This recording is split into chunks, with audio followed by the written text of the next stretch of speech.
On an evening in February of the year 1719, a man in a borrowed coat sat down to dinner with the commandant of a slave fort on a small island in the mouth of the Gambia River.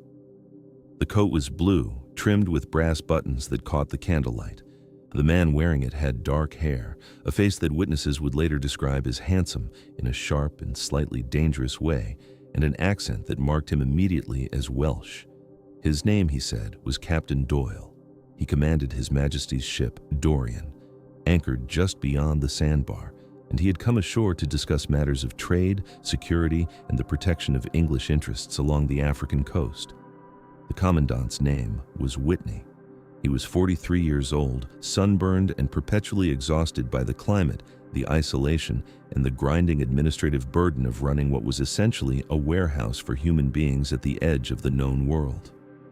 James Island was not a prestigious posting. The fort was small, the garrison smaller, the profits uncertain, and the diseases varied and creative in their lethality.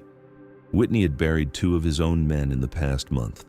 He was desperate for news from home, desperate for reassurance that someone in London remembered this place existed, and above all, desperate for the kind of company that did not require him to discuss the price of captives or the quality of gum arabic.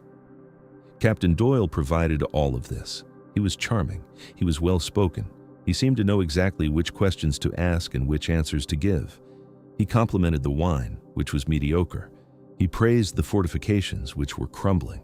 He expressed appropriate concern about the French presence upriver and appropriate confidence in the Royal Navy's ability to handle it.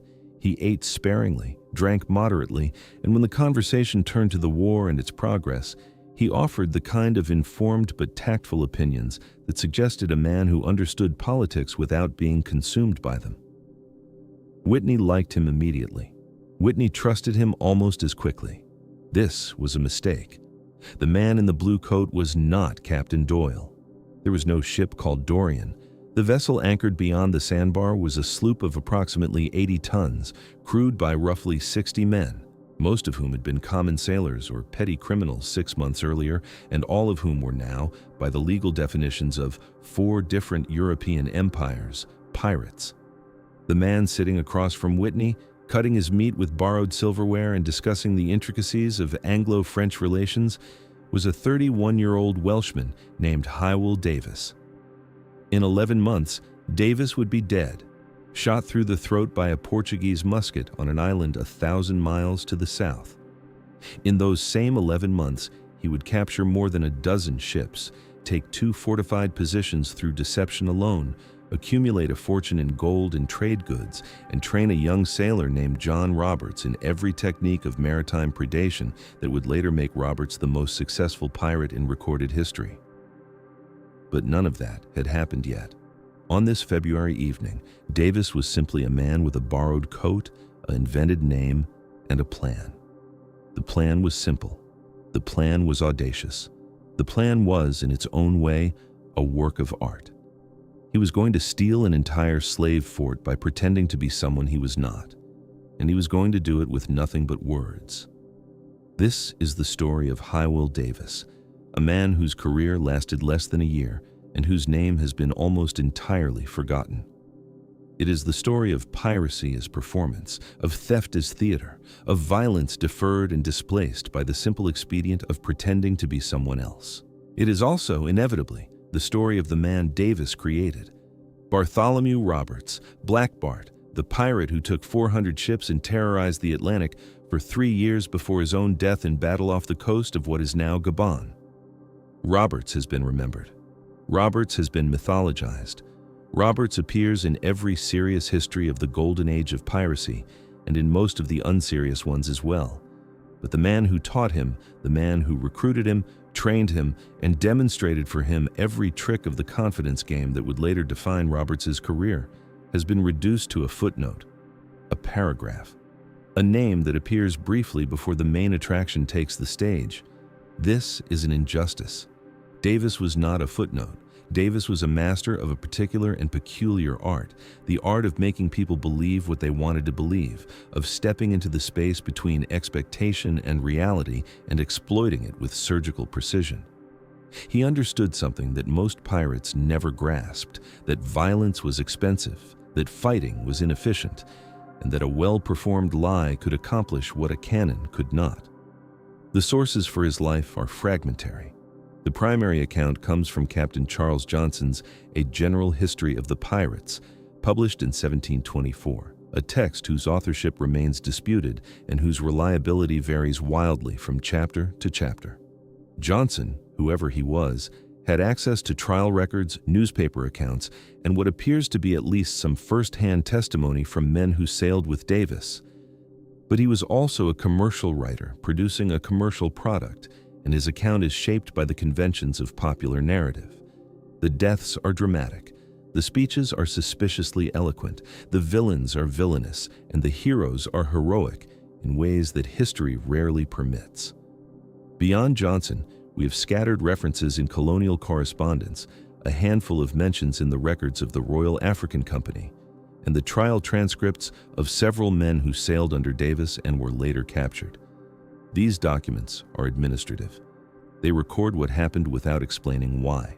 They tell us that Davis took James Island, but not how he felt about it. They tell us that he died at Príncipe, but not what he said in the moments before the musket fired. What we can reconstruct is a career of unusual intelligence and unusual audacity. Davis was not a cutthroat. He was not a berserker. He was something rarer and in its own way more dangerous. A man who understood that the most powerful weapon in a pirate's arsenal was not the sword or the cannon, but the expectation.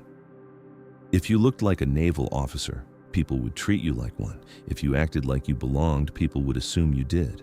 If you controlled the performance, you controlled the outcome. This is what made him dangerous. This is what made him remembered, however briefly, before his memory was eclipsed by the student who surpassed him.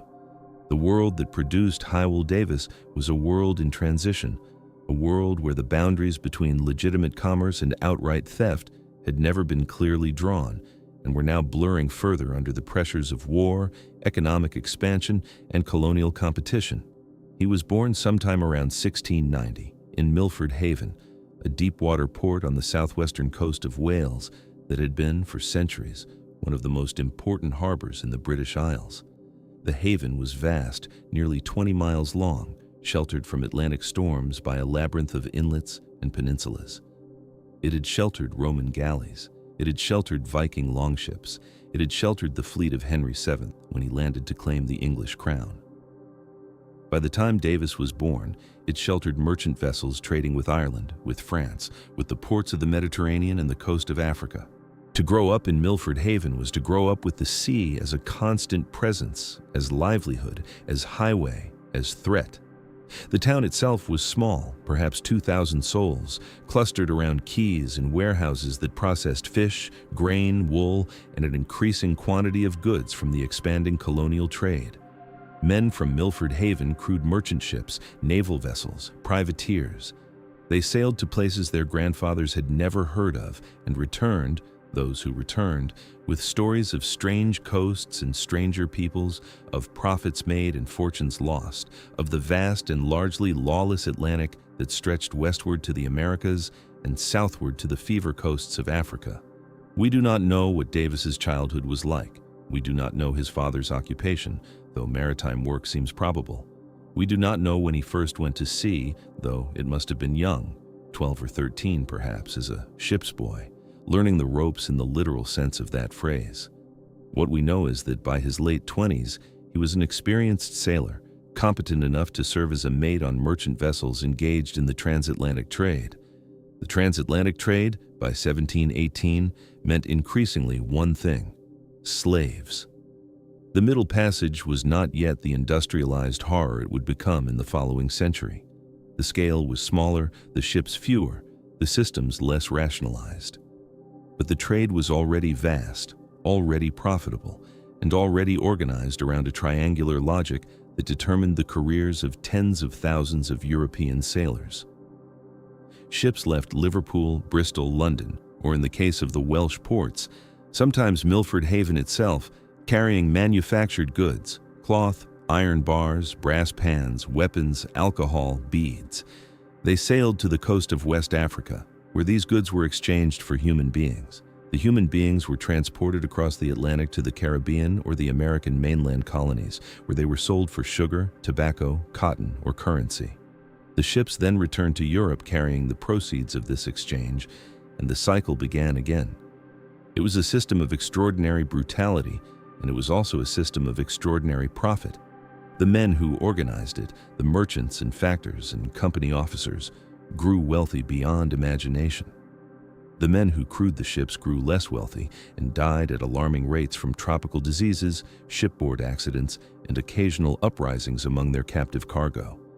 And the men and women who were the cargo, of course, suffered beyond any accounting that history can provide. Davis worked within this system. He was not unusual in this regard. Thousands of sailors worked within this system. The question is not whether he participated in atrocity.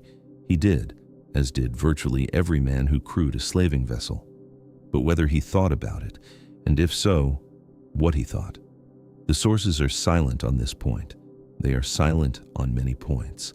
What they tell us is that in early 1718, Davis was serving as mate aboard the slave ship Cadogan, under the command of a Captain Skinner, outbound from England to the African coast.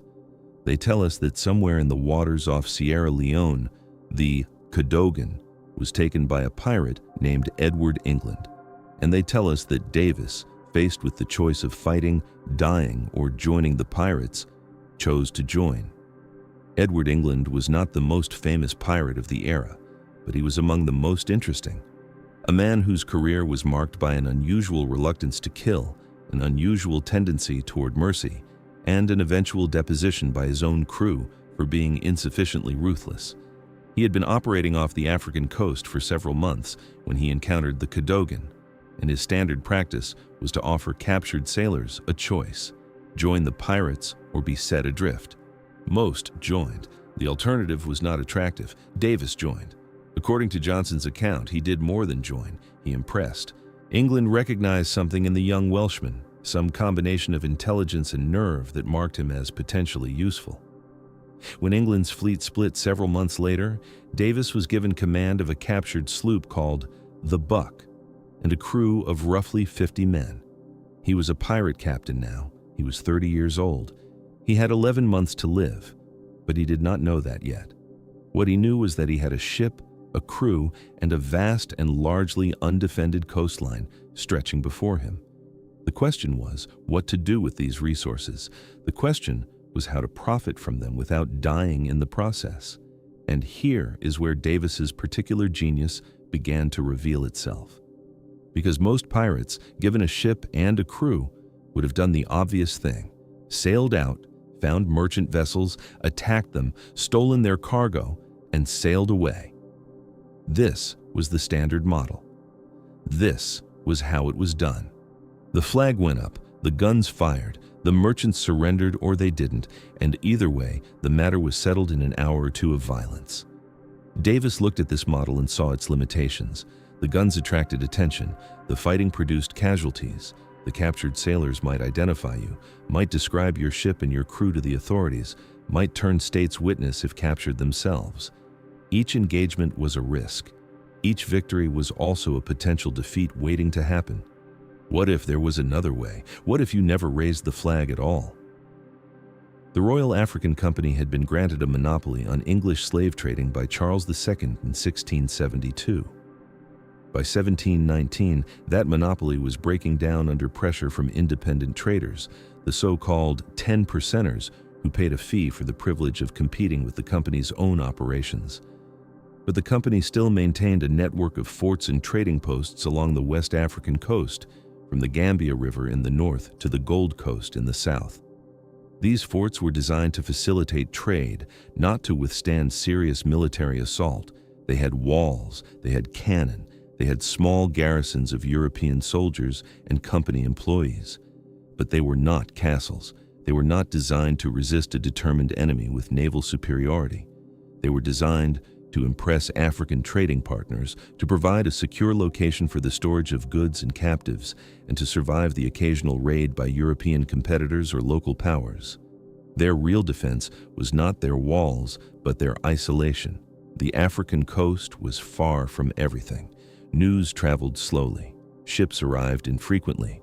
A fort commander might go months without seeing a European vessel, and when one appeared, his primary emotion was likely to be relief rather than suspicion. A ship meant news. A ship meant company.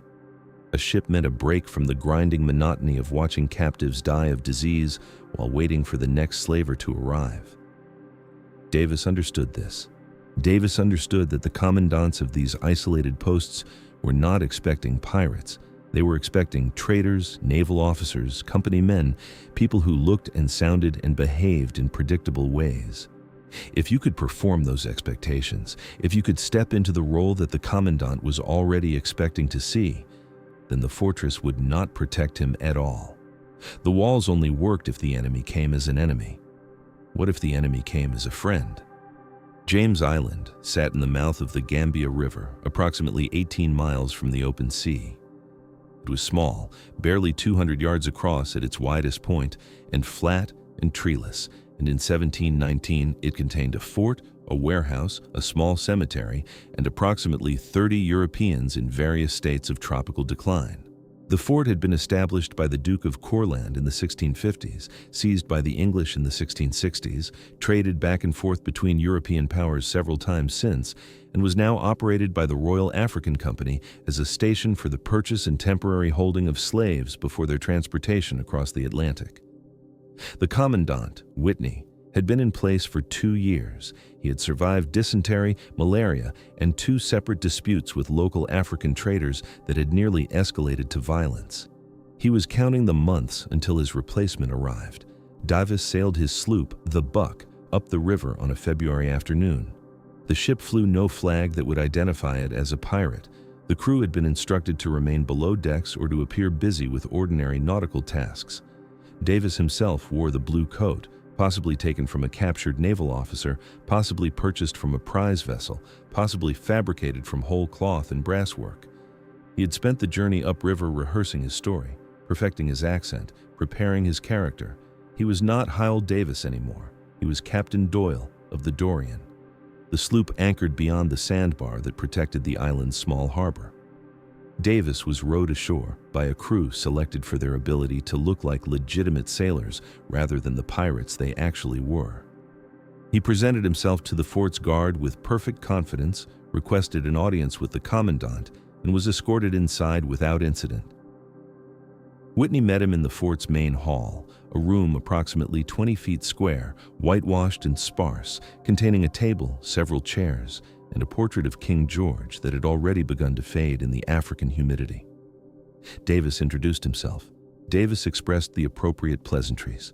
Davis explained that he was on patrol, that he had been dispatched to investigate reports of pirate activity in the region, that he wished to confer with the company's representatives regarding the security situation. Whitney was delighted. Whitney ordered wine. Whitney ordered supper. Whitney began to talk.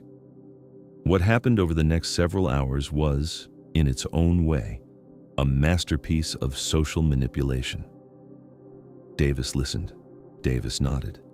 Davis asked questions that demonstrated knowledge without revealing too much. He steered the conversation toward the fort's defenses, toward its garrison's strength, toward the location of its powder magazine and the condition of its cannon. He expressed professional interest in these matters. He took mental notes. Whitney, flattered by the attention, answered everything. He showed Davis the cannon placements. He explained the garrison's routine. He mentioned casually that most of his men were currently assigned to the warehouse rather than the walls. He apologized for the fort's condition, blamed inadequate funding from London, promised that improvements were planned. Davis sympathized. Davis understood. Davis offered to have his own ship's carpenter inspect the walls in the morning if that would be useful. By the time supper ended, Davis knew everything he needed to know. The garrison was small. The defenses were weak. The powder magazine was in the northwest corner of the fort. And Whitney, exhausted by the evening's conversation and the unaccustomed pleasure of civilized company, had no idea that he had just provided a detailed tactical briefing to the man who was about to rob him. Davis returned to his ship that night. He briefed his crew. And the next morning, he returned to the fort with a dozen armed men concealed beneath their boat cloaks. The deception lasted until they were inside the walls. Then Davis drew his pistol, placed it against Whitney's head, and explained, in a voice that witnesses would later describe as calm and almost apologetic, that the situation had changed. The garrison surrendered without a shot being fired. The taking of James Island took less than 20 minutes. No one was killed. No one was seriously injured. The pirates confined the garrison to the barracks, emptied the storehouse of everything valuable, gold, trade goods, ivory, several hundred pounds of provisions, and helped themselves to the fort's small armory. Davis personally relieved Whitney of his personal effects, including a gold watch that the commandant had carried from England and had hoped to carry home again. Then, in a gesture that would become characteristic of his career, Davis did something unexpected. He sat down with Whitney and explained himself.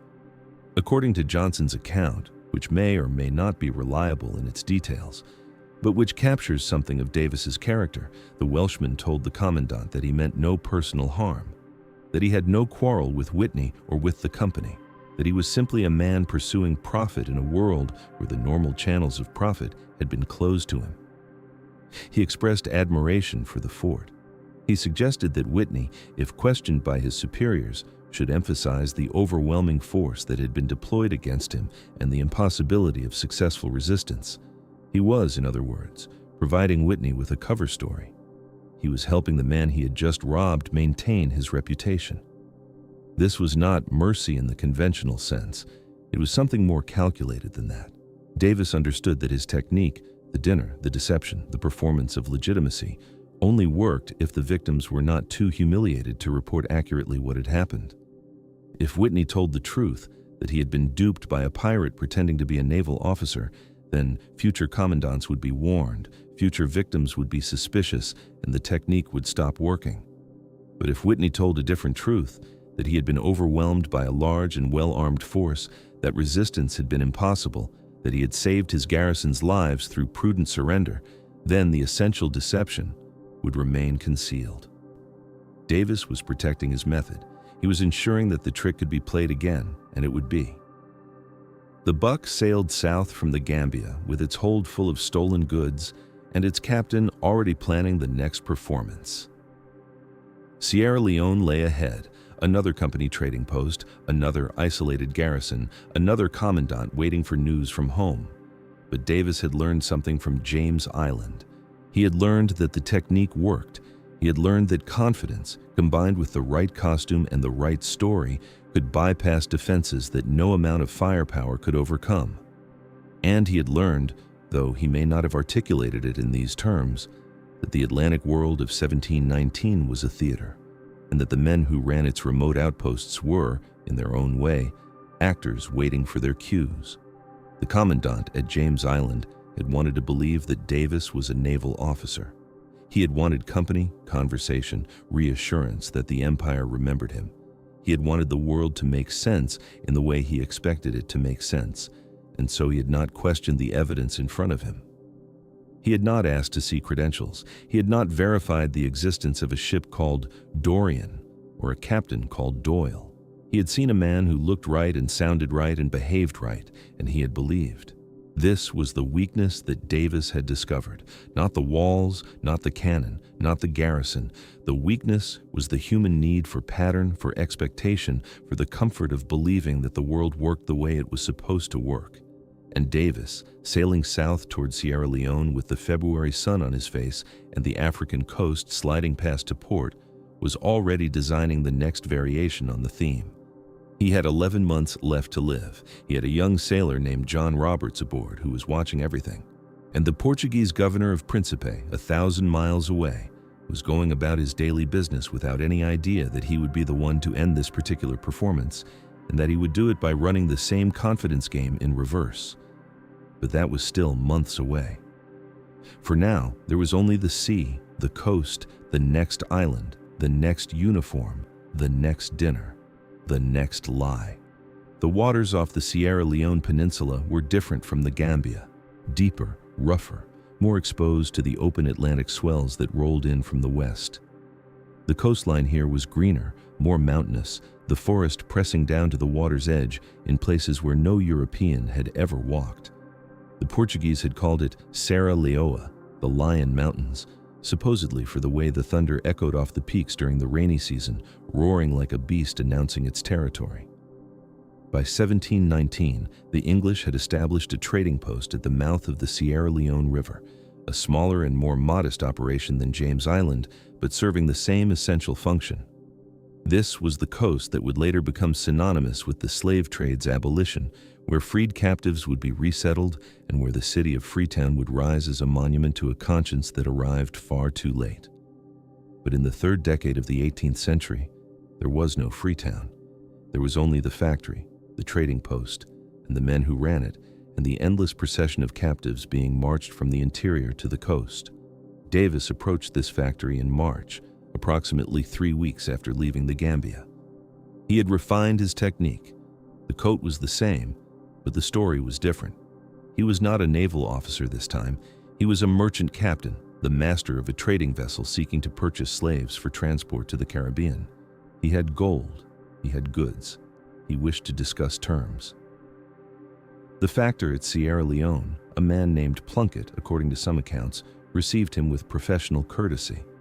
The slave trade was a business, and business meant treating potential customers with respect, regardless of personal impression. Plunkett had no reason to suspect that the well-dressed Welshman sitting in his office was anything other than what he claimed to be. Davis played the role perfectly. He discussed prices, he discussed cargo capacity, he expressed concern about the quality of captives available, about the risk of disease during the crossing, about the difficulties of maintaining order among a cargo that might number in the hundreds. These were the concerns of a professional slaver, the vocabulary of a man who understood the trade from the inside. Plunkett relaxed. Plunkett provided information. And then, once again, the mask dropped. The taking of the Sierra Leone factory followed the same pattern as James Island, though the details varied. Davis waited until he had gathered enough intelligence about the post's defenses, about the location of its valuables, about the routine of its garrison. Then he returned with armed men, revealed his true identity, and demanded surrender. Once again, no one was killed. Once again, the garrison chose prudence over heroism.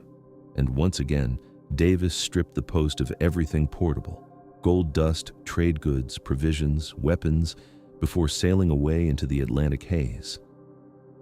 But there was something else that happened at Sierra Leone, something that the sources mention almost in passing, but that would have consequences far beyond the immediate theft. It was here, or possibly during the days immediately following, that Davis first took notice of a sailor named John Roberts. Roberts was 37 years old, a Welshman like Davis, and he had been third mate aboard a slave ship called the Princess when it was captured by Davis's crew somewhere off the African coast. The dates are uncertain, the precise circumstances are debated. But what is clear is that Roberts, who would later call himself Bartholomew Roberts and who would later still become the most successful pirate of the Golden Age, joined Davis's crew during this period. And what is equally clear from everything that happened afterward is that Roberts was paying very close attention. The relationship between Davis and Roberts has been the subject of considerable speculation. Were they friends, mentor and student, rivals, colleagues? The sources do not say. What they do say is that Roberts was present during the campaigns that followed, the captures and deceptions and performances that defined Davis's brief career, and that when Davis died, Roberts was immediately elected captain by the surviving crew. This suggests, at minimum, that the crew saw continuity between the two men. They saw Roberts as the inheritor of whatever Davis had built, the keeper of whatever techniques and methods Davis had developed. They saw him as the natural successor. And Roberts would spend the next 3 years proving them right. He would take 400 ships, he would capture a naval vessel sent specifically to destroy him. He would issue proclamations, establish codes, and generally conduct himself with a theatrical flair that echoed in every particular the methods of the man who had taught him. But all of that was in the future. In March of 1719, Roberts was simply a new recruit, watching a master at work, learning the lessons that would later make him famous. What were those lessons? The first was that violence was a tool, not a goal. Davis did not seem to enjoy killing. He did not seek it out. He used it when necessary, but he preferred to win without it. This was not squeamishness. The man was clearly capable of brutality when the situation required, but calculation. Dead men couldn't be ransomed. Burned ships couldn't be captured. Massacred garrisons produced naval responses that made future operations more dangerous. Every act of violence had a cost, and Davis was a man who counted costs. The second lesson was that appearance mattered more than reality. The blue coat, the invented names, the performances at dinner tables, these were not frivolous indulgences. They were weapons as effective as any cannon and considerably cheaper to deploy. A man who looked legitimate was treated as legitimate. A man who behaved with confidence was believed to be confident. The world was full of people who wanted to believe what they were told, and a pirate who understood this could exploit it without limit. The third lesson was that systems had weaknesses, and the weaknesses were usually human. The slave forts were not conquered by superior firepower. They were conquered by exploiting the loneliness and boredom and desperate credulity of the men who ran them. The Atlantic commercial system was not defeated by mass uprising. It was nibbled at the edges by men who understood its logistics better than the men who were supposed to be protecting it. And the fourth lesson, the lesson that Roberts would apply with almost mechanical precision throughout his career, was that piracy was a form of theater. You played a role. You controlled the stage. You anticipated what your audience expected to see, and you gave it to them, right up until the moment when you revealed that the whole thing had been a performance. Davis was the director. Roberts was the understudy. The student was about to have his final examination. The months that followed were productive. Davis took ship after ship along the African coast, building his wealth, expanding his crew, refining his methods. He acquired a larger vessel, a 32-gun ship that he renamed the Royal Rover, and transferred his operations southward toward the Portuguese possessions in the Gulf of Guinea. He still preferred deception to assault. He still dressed for the role he intended to play. But the stakes were getting higher now. He had stolen from the English. He had stolen from the Portuguese. He had made enemies of two empires. And the Atlantic, for all its vastness, was not infinite. Word was spreading. Names were being remembered. Governors and commandants along the coast were beginning to receive warnings about a Welsh pirate who dressed like a gentleman and spoke like an officer and could not be trusted regardless of how convincing he appeared. Davis was becoming famous, and fame, for a pirate, was a double-edged sword. It attracted recruits. It attracted admiration. It made the next target more likely to surrender without a fight, simply because the reputation had preceded the man. But it also attracted attention, naval attention, governmental attention, the kind of attention that ended careers. By the summer of 1719, Davis had been operating for approximately 9 months. He had accumulated a fortune. He had trained a crew. He had perfected a technique that no one else had ever attempted with such consistency or such success. He had also, without knowing it, written his own death warrant, because the Portuguese had been watching. The Portuguese had been learning. And in a small island colony 1,000 miles to the south, a governor was preparing to run the confidence game in reverse, to invite Davis to dinner, to flatter him, to gain his trust, and then to kill him. The student was about to become the teacher. The island was called Príncipe. It sat in the Gulf of Guinea like a green fist rising from the sea. Volcanic in origin, tropical in temperament, Portuguese in administration, roughly 15 miles long and perhaps 6 miles wide at its broadest point. It was one of 2 islands, the other being São Tomé, some 90 miles to the southwest, that Portugal had claimed in the 15th century and never relinquished. The climate was wet, hot, and malarial. The terrain was mountainous and densely forested. The economy was sugar, worked by enslaved Africans under conditions that killed them with reliable efficiency. It was, in other words, a perfectly typical outpost of European colonialism in West Africa. Brutal, profitable, and largely forgotten by the metropolitan powers, except when the sugar shipments were late. The governor of Príncipe in 1719 was a man whose name the sources record with varying spellings, but whose character they describe with unusual consistency. He was cunning. He was patient. He was entirely willing to use deception to achieve his ends. and he had been receiving reports about Hywel Davis for months. The reports came from multiple sources: merchant captains who had been robbed and released, survivors from the forts at James Island and Sierra Leone, Portuguese traders who had heard rumors from English traders who had heard rumors from Dutch traders who had seen Davis's ships on the horizon. The Atlantic was vast, but information traveled along its trade routes like water through a pipe, and by the summer of 1719, the governors of the Portuguese possessions in the Gulf of Guinea knew that a Welsh pirate was working his way south, that he preferred trickery to violence, that he dressed like an officer and spoke like a gentleman, and that he had so far outwitted every defense the coastal settlements had mounted against him. The governor of Príncipe studied these reports. He noted the patterns.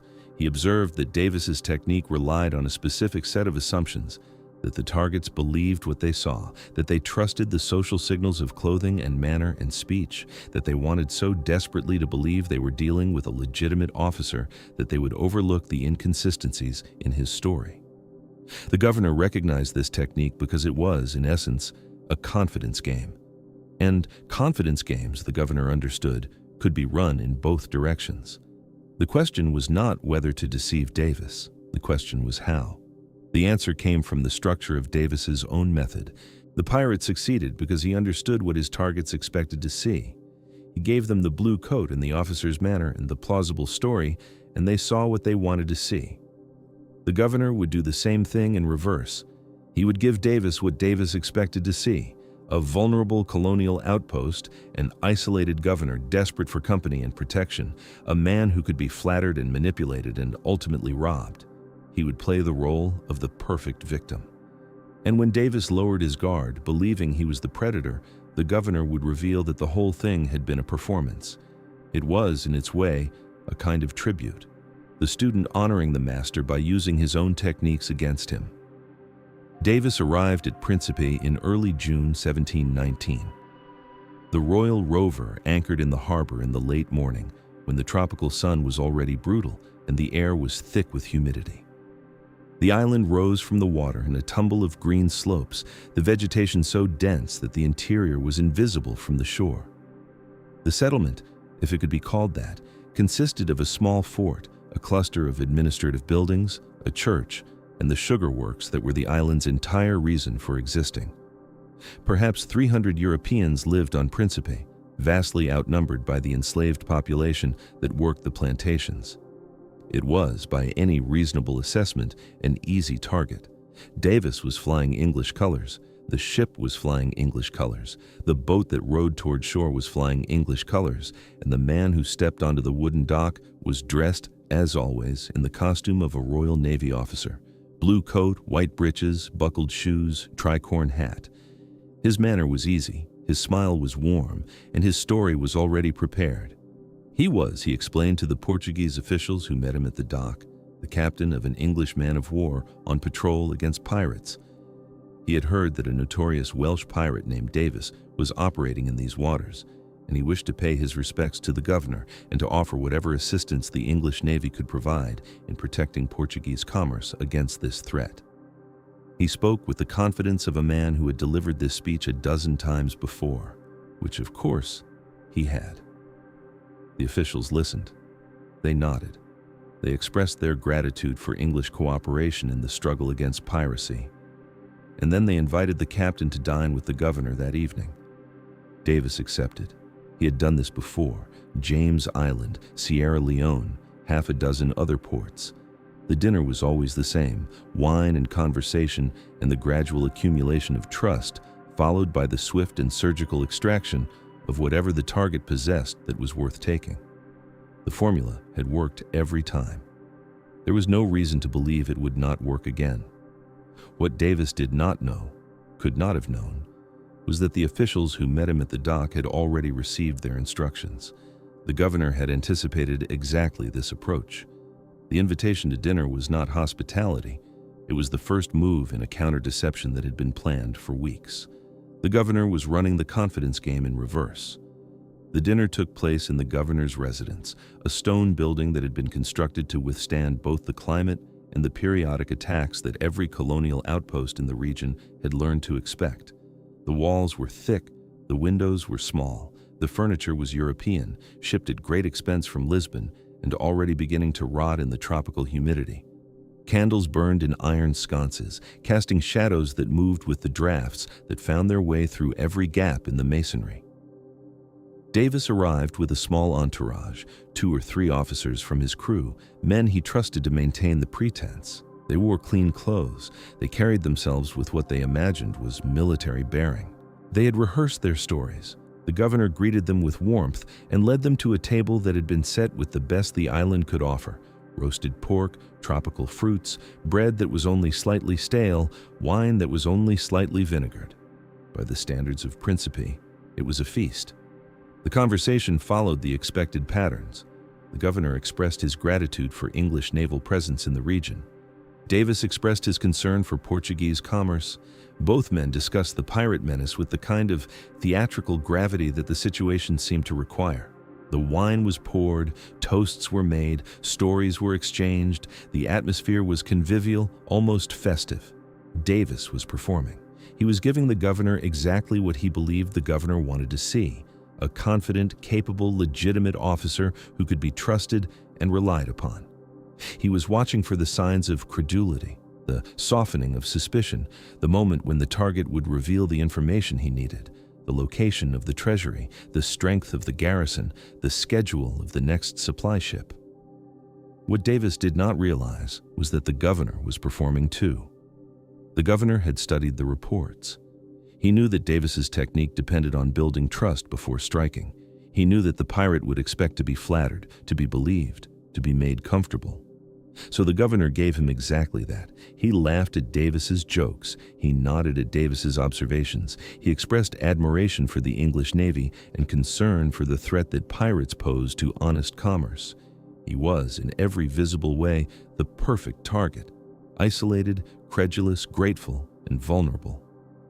The dinner stretched on. More wine was poured. The conversation became looser, more familiar. Davis began to relax. The performance was working. The governor was clearly deceived. In a day or two, Davis would make his move, perhaps demand a contribution for protection, perhaps simply storm the fort at night. The details could be worked out later. The important thing was that the groundwork had been laid. The evening ended with expressions of mutual regard and promises to meet again the following day. Davis and his officers returned to their boat and rowed back to the Royal Rover. They had accomplished their objective. The governor was fooled. The operation could proceed. What Davis did not know was that the governor had accomplished his objective too. The second day followed the pattern of the first. Davis returned to shore. He was received with the same warmth. He was invited to tour the island's defenses, an invitation he accepted with the internal satisfaction of a man being shown exactly what he intended to steal. The garrison was small, perhaps 40 soldiers, poorly equipped and visibly demoralized. The fort's cannon were old and badly maintained. The powder magazine was half empty. Everything Davis saw confirmed what he had already suspected. Príncipe was ripe for the taking. The governor escorted him personally. He pointed out the weaknesses with what seemed like naive honesty. He complained about the lack of support from Lisbon. He expressed his fear that the pirates would come eventually, and that there would be nothing he could do to stop them. He was, in every way, playing the role of the helpless colonial administrator, overwhelmed by circumstances beyond his control. Davis listened. He nodded sympathetically. He offered reassurances, and beneath the surface of his performance, he was calculating. The assault would be straightforward, a night landing, perhaps 20 men, the garrison overwhelmed before they could organize resistance, the treasury emptied, the magazine seized, the governor taken hostage or killed, depending on how cooperative he proved to be. It was a standard operation, no different from a dozen others he had conducted. The only question was timing. He decided to wait one more day. The governor had mentioned that a shipment was expected from São Tomé, supplies, possibly silver. Better to wait for the shipment to arrive and take everything at once than to strike prematurely and miss the larger prize. The governor, watching Davis calculate, was calculating too.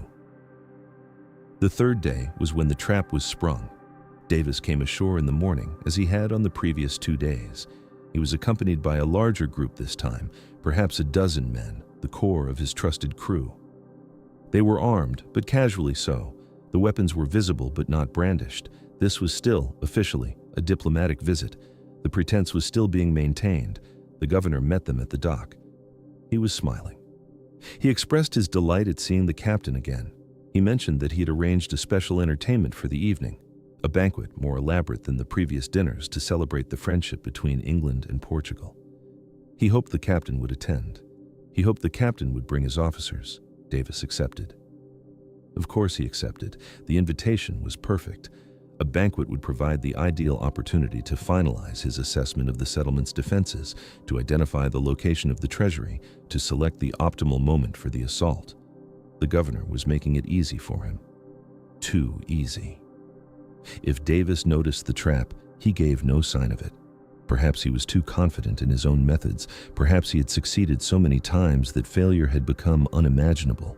Perhaps he simply could not conceive of a colonial governor possessing the cunning to deceive a man who had made deception his profession. The banquet was held in the same residence as the previous dinners, but the preparations were more elaborate. More candles, more wine, more food, more guests, local officials, plantation owners, military officers. The room was crowded and warm, the air thick with the smell of roasted meat and tropical flowers.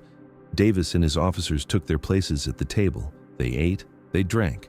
They performed their roles with the same confidence they had displayed all along. The governor watched. He waited. He gave no sign of what was coming. And then, at a prearranged signal, the soldiers moved. The sources disagree on the exact sequence of events. Some accounts say the attack came during the meal while Davis was still seated at the table. Others say it came afterward, as the pirates were leaving the residence. A few claim that Davis realized the trap at the last moment and attempted to fight his way free. What is consistent across all versions is the outcome. Davis was shot. The wound was to the throat. It was, by every account, immediately fatal or very nearly so. The man who had talked his way into a dozen fortresses, who had made performance into a weapon, who had trusted his ability to read situations and manipulate people, that man was killed by a bullet before he could speak a word in his own defense. The other pirates at the banquet were killed or captured within minutes. The soldiers had been positioned in advance. The attack had been rehearsed. The governor had anticipated every contingency. The confidence game had been run in reverse, and Davis had lost. He was 30-something years old. He had been a pirate for approximately 11 months. He had amassed a fortune, built a crew, perfected a technique that no one else had ever attempted with such consistency or such success. And he had been killed by a man who had learned from his example and used his own methods against him. The governor had done what Davis had done to so many others. He had understood what his target expected to see. He had given him exactly that. He had built trust over days of careful performance. And then, when the moment was right, he had revealed that the whole thing had been theater. Piracy as performance, deception as weapon, the student becoming the teacher. The news reached the Royal Rover within hours.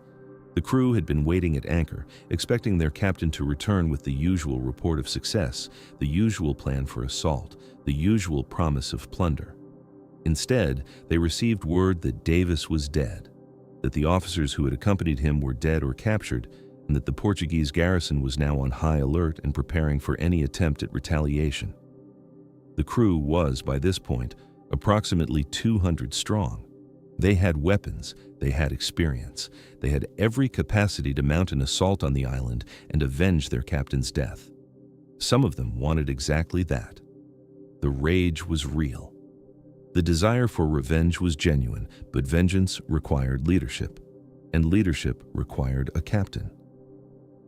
The question of succession was addressed quickly.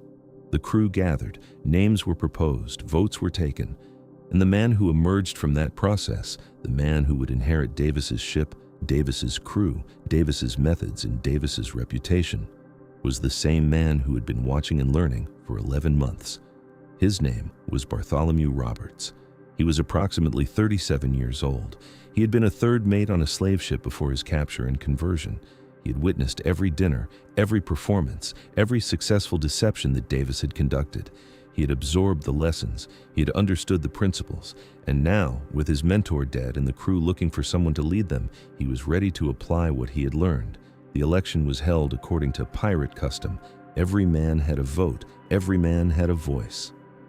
Roberts was not the obvious choice. He had been with the crew for less than a year. He had no independent reputation. He had never commanded a ship in his life. But he had something that the other candidates lacked. He had been Davis's chosen protege. He had been at Davis's side through every operation. He had learned from the best. The vote was close.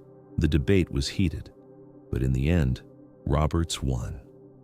He accepted the command with a speech that the sources record in various forms but whose essence is consistent. He acknowledged that he had not sought this responsibility. He acknowledged that he was an unlikely choice, but he also made clear that, having accepted the role, he intended to pursue it with absolute commitment. The famous line, "A merry life and a short one," may or may not have been spoken at this exact moment, but the sentiment was certainly present. Roberts understood what he had signed up for. He understood what the likely outcome would be, and he understood that his first act as captain would define everything that followed. The Portuguese thought the matter was settled. They had killed the pirate captain.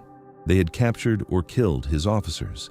They had sent a message that deception would not work against men who understood deception. The garrison at Príncipe celebrated. The governor congratulated himself on his cunning. Reports were sent to Lisbon describing the successful defense of the colony against the pirate menace. What they did not understand was that they had not destroyed the threat. They had transformed it. Davis was dead, but his methods survived. His crew survived. His ship survived. And the man who now commanded that crew and that ship had spent 11 months studying exactly how Davis had operated and exactly how Davis had failed. Roberts drew the lessons. The first lesson was that Davis's technique, for all its brilliance, had a fatal weakness. It required the target to be unaware of the threat. Once word spread, once governors learned to expect the deception, the performance became dangerous. The blue coat and the officer's manner only worked if the audience believed what they saw. The moment they stopped believing, the performer was exposed. The second lesson was that Davis had grown complacent. He had succeeded so many times that he had stopped anticipating failure. He had walked into the governor's residence on the third day without considering the possibility that he was being played. He had trusted his own abilities to the point of arrogance. Roberts would not make that mistake. The third lesson was that vengeance had tactical value. Davis's death could not be allowed to stand unanswered. If it was, every governor in the Atlantic would conclude that pirates could be killed with impunity. The reputation that Davis had built, the reputation that made targets surrender without fighting, would evaporate. Future operations would become harder, bloodier, more costly. Roberts had to respond. He had to demonstrate that killing a pirate captain carried consequences. He had to make an example. And so, within days of assuming command, he ordered the Royal Rover back to Príncipe. The assault that followed was everything that Davis's operations had not been. It was not subtle. It was not theatrical. It was not designed to minimize bloodshed or preserve valuable targets. It was punitive. The crew landed at night, overwhelmed the garrison before they could organize, and proceeded to burn and destroy everything they could reach. The sugar works were torched. The administrative buildings were looted and demolished. The governor, the same governor who had orchestrated Davis's death, was hunted but apparently escaped. The message was clear. Kill our captain and we will return. Kill our captain and there will be consequences. Kill our captain and the next encounter will not be a dinner party. Roberts was announcing himself to the Atlantic. He was establishing the terms on which his career would be conducted. He was demonstrating that he had learned from Davis, but that he was not Davis. He was something colder, something more systematic, something that combined the theatrical instincts of his mentor with a capacity for calculated violence that Davis had never fully embraced. The age of Black Bart had begun. The smoke over Príncipe had not yet fully cleared when the Royal Rover turned south and then west, and then began the long arc that would carry her toward the Brazilian coast. Roberts had made his statement. The burning warehouses and the scattered garrison had communicated what needed communicating. But vengeance, however satisfying, does not fill a ship's hold. Vengeance does not pay crews. Vengeance does not purchase powder and shot and rope and the 1,000 small necessities that keep a wooden vessel alive on open water. Roberts needed prizes. He needed them quickly, and he needed to demonstrate to a crew that had just lost its captain, a crew that had elected him as a replacement under circumstances that invited skepticism, that he was capable of delivering what Davis had delivered. The weeks that followed tested him in ways that the assault on Príncipe had not. Burning a town is relatively simple. It requires only will and sufficient force. But finding ships to take in waters that were not particularly crowded while commanding a vessel whose condition was deteriorating and whose crew was still grieving, still uncertain, still watching him for signs of weakness, this was a different order of problem. Roberts sailed for weeks without significant contact. The Royal Rover was large and fast, but she was also conspicuous. Merchantmen spotted her at distance and altered course. The element of surprise that Davis had cultivated so carefully was, for the moment, unavailable. Roberts had announced himself too loudly at Príncipe. The Atlantic knew he was coming. It is worth pausing here to consider what Roberts had inherited. The crew of the Royal Rover numbered somewhere between 150 and 200 men at this point. The records are imprecise, and the number fluctuated as men died, deserted, or were added from prizes. This was a substantial force by pirate standards. It was also a substantial management problem. These men had signed articles under Davis. They had agreed to certain terms, certain expectations, certain divisions of plunder. Some of them had been with Davis for the entirety of his 11-month career. Others had joined more recently at various points along the African coast. They came from different ships, different nations, different circumstances. Some were volunteers who had embraced piracy as liberation from the hierarchies of legitimate maritime service. Others were forced men, sailors taken from prizes who had been given the choice between joining the crew or being set adrift. The distinction mattered, legally and practically. Forced men, if captured, could sometimes claim that they had acted under duress. Volunteers could not. Roberts had to hold this collection of individuals together. He had to maintain discipline without the formal authority structures that governed naval vessels. He had to distribute plunder fairly enough to prevent mutiny, but efficiently enough to maintain operational capability. He had to navigate between the expectations of men who wanted immediate gratification and the requirements of sustained operations. He had to do all of this while also commanding a ship in hostile waters, making tactical decisions under pressure and maintaining the performance of competence that leadership always requires. The articles that governed pirate vessels were genuine constitutional documents. They specified shares of plunder, how much the captain received, how much the quartermaster, how much the ordinary crew. They specified compensation for injuries, a certain amount for the loss of a limb, a certain amount for the loss of an eye. They specified rules of conduct: no fighting aboard ship, no gambling for money, lights out at a certain hour, every man to keep his weapons clean and ready.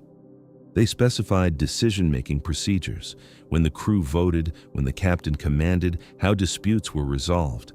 These were not casual agreements. They were negotiated compacts, and a captain who violated them could expect consequences. Davis had operated under such articles.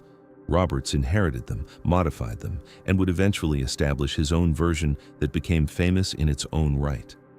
But in these early weeks, he was still working within the framework that Davis had created. He was still, in some sense, governing under Davis's constitution while trying to establish his own authority. The Brazilian expedition was intended to solve multiple problems at once. The coast of Brazil, unlike the African coast, offered rich targets. Portuguese merchant vessels carried sugar, tobacco, gold, and other valuable cargoes from the colonial ports back to Lisbon.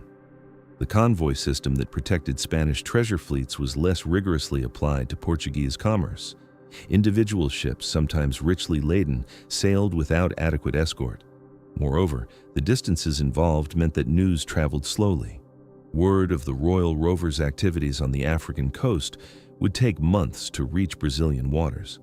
Roberts could, in theory, arrive as an unknown quantity and enjoy the advantages that surprise provided. The crossing was difficult. The Royal Rover was a capable vessel, but 11 months of hard service under Davis had taken their toll. Her hull was fouled with growth that slowed her. Her rigging needed attention. Her stores were adequate but not abundant. The crew, despite the successful raid on Príncipe, was unsettled. Men who had followed Davis willingly were not automatically prepared to follow Roberts. There were murmurs, questions, small acts of resistance that stopped short of open defiance but signaled discontent. Roberts had to prove himself. Every day that passed without a prize was a day that doubt accumulated. And then, somewhere in the waters off Brazil, the exact location is disputed, but it was probably near Bahia, the Royal Rover encountered the fleet. The Portuguese treasure convoy of 1719 consisted of 42 merchant vessels. 42 ships laden with the produce of Brazil gathered in convoy formation for the crossing to Lisbon, protected by 2 warships of the Portuguese navy. This was not a target of opportunity. This was a moving city of commerce, a floating expression of imperial wealth, a concentration of value that would have been irresistible to any pirate captain and utterly impossible to attack by conventional means. 200 men, no matter how determined, could not engage 2 warships and 42 merchantmen in open combat. The mathematics were prohibitive. The attempt would be suicide. Roberts did not attempt it. What he did instead demonstrated that he had absorbed Davis's lessons more completely than anyone might have anticipated. He had learned that the direct approach was often the wrong approach. He had learned that the target's assumptions were weapons to be exploited. He had learned that a small force could achieve what a large force could not if it understood how to create the right conditions. The convoy was anchored. They were waiting, possibly for favorable winds, possibly for additional escorts, possibly for bureaucratic clearances. Whatever the reason, 42 merchant vessels were sitting in a Brazilian roadstead, their crews relaxed, their captains ashore or attending to administrative matters, their defensive posture appropriate to their belief that they were in safe waters near a friendly port. The 2 warships were present, but not actively patrolling. The assumption, clearly, was that no threat existed. Roberts approached at night. He came in slowly, quietly, without the usual signals that would identify his vessel. The Royal Rover was large, but in the darkness, at distance, one large ship looks much like another. He positioned himself among the anchored merchantmen as if he belonged there. He waited. In the morning, before the convoy could organize itself, before the warships could respond, Roberts sent boats to the nearest merchantman. His men boarded without resistance. They made demands that were impossible to refuse. They moved quickly, systematically, taking what they wanted before the scale of what was happening became clear to the rest of the fleet. The warships responded, eventually. But by the time they had organized themselves, raised anchor, and moved to intercept, Roberts had already taken what he came for. One ship in particular, a large vessel called the Sagrada Familia, laden with sugar, tobacco, skins, and a substantial quantity of gold, fell into his hands. The take was enormous. Various accounts put the value at somewhere between 30 and 50,000 pounds sterling, a figure that would translate to millions in contemporary currency. In a single operation, Roberts had acquired more wealth than Davis had taken in his entire career. The escape was as audacious as the capture. Roberts did not attempt to fight the warships. He ran. The Royal Rover, despite her fouled hull, was still fast enough to outpace the Portuguese vessels in the conditions that prevailed. Roberts fled northward, leaving the convoy in chaos behind him, missing one of their richest ships, uncertain of what had happened, unable to explain how a single pirate vessel had penetrated their formation without being detected. This was the operation that made Roberts' reputation. The sheer scale of it, 42 ships, 2 warships, broad daylight, a fortune in gold, transcended anything that Davis had accomplished. Davis had been clever. Davis had been theatrical. But Davis had never done anything like this. Roberts had announced himself to the Atlantic world in a way that could not be ignored. The name Bartholomew Roberts, which had meant nothing 3 months earlier, now carried weight. Men who tracked pirate activities, merchants who calculated risks, naval officers who planned patrols, all of them now knew that something new had emerged. Something that combined the deceptive instincts of Hywel Davis with a scale of ambition that Davis had never displayed. But here's the thing about spectacular success. It creates expectations. The crew of the Royal Rover had just become wealthy. The ordinary seaman's share of the Brazilian prize was more money than most of them had ever seen. More money than they could have earned in years of legitimate service. More money than they knew what to do with. And the immediate effect of this wealth was not gratitude or loyalty. It was restlessness. Men who had joined the voyage with nothing now had something to lose. Men who had been content to follow orders as long as the orders led somewhere profitable now began to calculate whether continued service was worth the risk. The tension surfaced in the weeks after the Brazilian raid. Roberts, having taken his prize, needed to find a place to dispose of the cargo, divide the plunder, repair the ship, and resupply. This was the unglamorous work that followed every successful operation, the logistics of piracy, the administrative burden that no one wrote songs about. He sailed for the Caribbean, where friendly ports and corrupt merchants could provide what he needed. But the passage was long, and the crew was not patient. Some of the men wanted to retire. They had enough. Why risk death or capture when they could disappear into some colonial port with their fortunes intact? Others wanted to continue but disagreed about tactics, about targets, about where to sail and what to take. Still others were simply drunk. The gold that had been distributed included coins that could be spent in any port, and the ports of the Caribbean were well supplied with rum. Discipline eroded. The careful organization that Davis had established and that Roberts had inherited began to fray. Roberts responded with a combination of harshness and calculation that would become his signature. He could not prevent men from leaving. The articles permitted departure at designated points, but he could make clear what the standards were for those who stayed. He revised the articles. He imposed stricter regulations. He made examples of men who violated the rules. The historical record preserves fragments of these disciplinary actions. Men whipped for fighting. Men punished for sleeping on watch. Men executed for more serious offenses. Roberts was establishing the terms of service on his own ship, creating a regime that was, paradoxically, more demanding than the legitimate maritime service that many of these men had fled. The paradox is worth examining. Piracy promised freedom. Freedom from naval hierarchy, freedom from merchant captains, freedom from the brutal conditions of legitimate employment. But freedom, it turned out, required rules. A pirate ship with no discipline was a ship that could not function. A pirate crew that could not hold together was a crew that would be defeated, captured, hanged. The liberty that pirates claimed was not liberty from order. It was liberty to create a different kind of order, governed by consent and compact rather than by commission and rank. Roberts understood this. He understood that his authority derived not from a document issued by some admiralty, but from the continued willingness of his crew to accept his command. And he understood that this willingness had to be cultivated, maintained, renewed through a combination of success, fairness, and the credible threat of consequences for those who undermined the collective enterprise. This is, perhaps, the most significant difference between Davis and Roberts, the one that explains why Roberts lasted nearly 4 years while Davis lasted 11 months. Davis was a performer. He inhabited roles, he executed deceptions, he achieved tactical objectives through the force of his personality.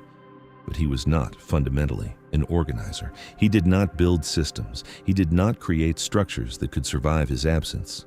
When Davis died, his crew was capable of continuing, but only because Roberts was there to impose order. Without Roberts, or someone like Roberts, the Royal Rover would probably have dissolved into faction and failure within weeks. Roberts was a builder. He took what Davis had created and institutionalized it. He took the improvisational brilliance of Davis's theatrical approach and systematized it into a method that could be repeated, refined, taught to subordinates. He took the loose affiliation of criminals that constituted a pirate crew and forged it into something that resembled, at times uncomfortably, a professional organization. The articles he established became models that other pirate crews adopted. The tactics he developed became standard practices. The reputation he cultivated became an instrument of policy, a force multiplier that reduced the need for actual combat. But all of this was still in the future, in those weeks after the Brazilian raid. What mattered in the moment was that Roberts had survived his first major test as captain. He had taken a prize of extraordinary value. He had escaped pursuit. He had held his crew together despite the centrifugal pressures that wealth and freedom created. He He had demonstrated that he was not merely Davis's replacement, but Davis's successor, someone who could learn from what had come before while transcending it. The ghost of Hywel Davis sailed with him still. Every time Roberts adopted an officer's manner to approach a target, he was using Davis's technique. Every time he calculated how to manipulate a target's assumptions, he was applying Davis's lessons. Every time he considered the theatrical dimensions of piracy, how to project a certain image, how to create a certain reputation, how to make the performance serve the reality, he was thinking in terms that Davis had taught him. But there were differences that mattered. Roberts did not drink. This was unusual among sailors and extraordinary among pirates, and it set him apart from his crew in ways that were both useful and dangerous. Useful because it meant his judgment was never impaired, dangerous because it created distance between him and the men he commanded. Davis had been one of the crew in his appetites, his excesses, his willingness to share in the pleasures that piracy provided. Roberts was something more austere. He dressed elaborately, the crimson waistcoat, the diamond cross, the feathered hat, but he did not carouse. He commanded celebrations, but did not fully participate in them. There was a coldness to him that Davis had lacked, a quality of removal that made him simultaneously more effective and less loved. The tea drinking is the detail that survives most vividly. While his crew drank themselves into stupor with captured rum and wine, Roberts drank tea. He maintained English habits in Caribbean waters. He kept his own counsel over a beverage that marked him as different, disciplined, not entirely one of them.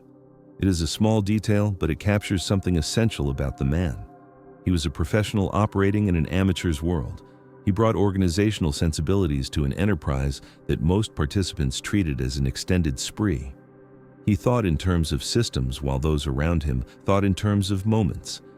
The Caribbean phase of Roberts' career, which began after the Brazilian raid and would continue through multiple transformations of crew and vessel, established the patterns that would define his legend. He would take more than 400 ships before he was finished. He would range from Brazil to Newfoundland to West Africa.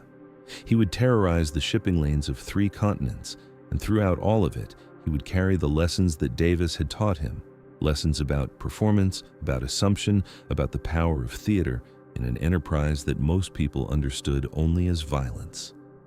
Davis's death had not ended his influence. It had transmitted it, concentrated it, intensified it in a student who proved more capable than the teacher. The 11 months of Davis's career had been prologue. The 4 years of Roberts's career would be the main event. But without those 11 months, without the dinners, the deceptions, the blue coats and officers' manners, the successful assaults on fortified positions, the development of techniques that transformed piracy from brute force into something more subtle, there would have been no Roberts as we know him. The teacher dies. The student survives. The method endures. This is perhaps the truest form of legacy available to someone like Hywel Davis. He did not leave children, as far as we know. He did not leave property or estate. He did not leave any record in his own voice, any testimony about his intentions or his understanding of himself. What he left was a style of operating, a set of techniques, a way of seeing the problem of piracy that his most capable student would elaborate into something that the Atlantic world would never forget. When they write about Roberts, and they write about Roberts constantly, he is the most documented pirate of his era. They are, in some sense, also writing about Davis. Every ship that Roberts took using deception rather than force was a ship that Davis taught him how to take. Every negotiation that succeeded because of Roberts's understanding of how authority performs itself was a negotiation that drew on 11 months of watching Davis perform.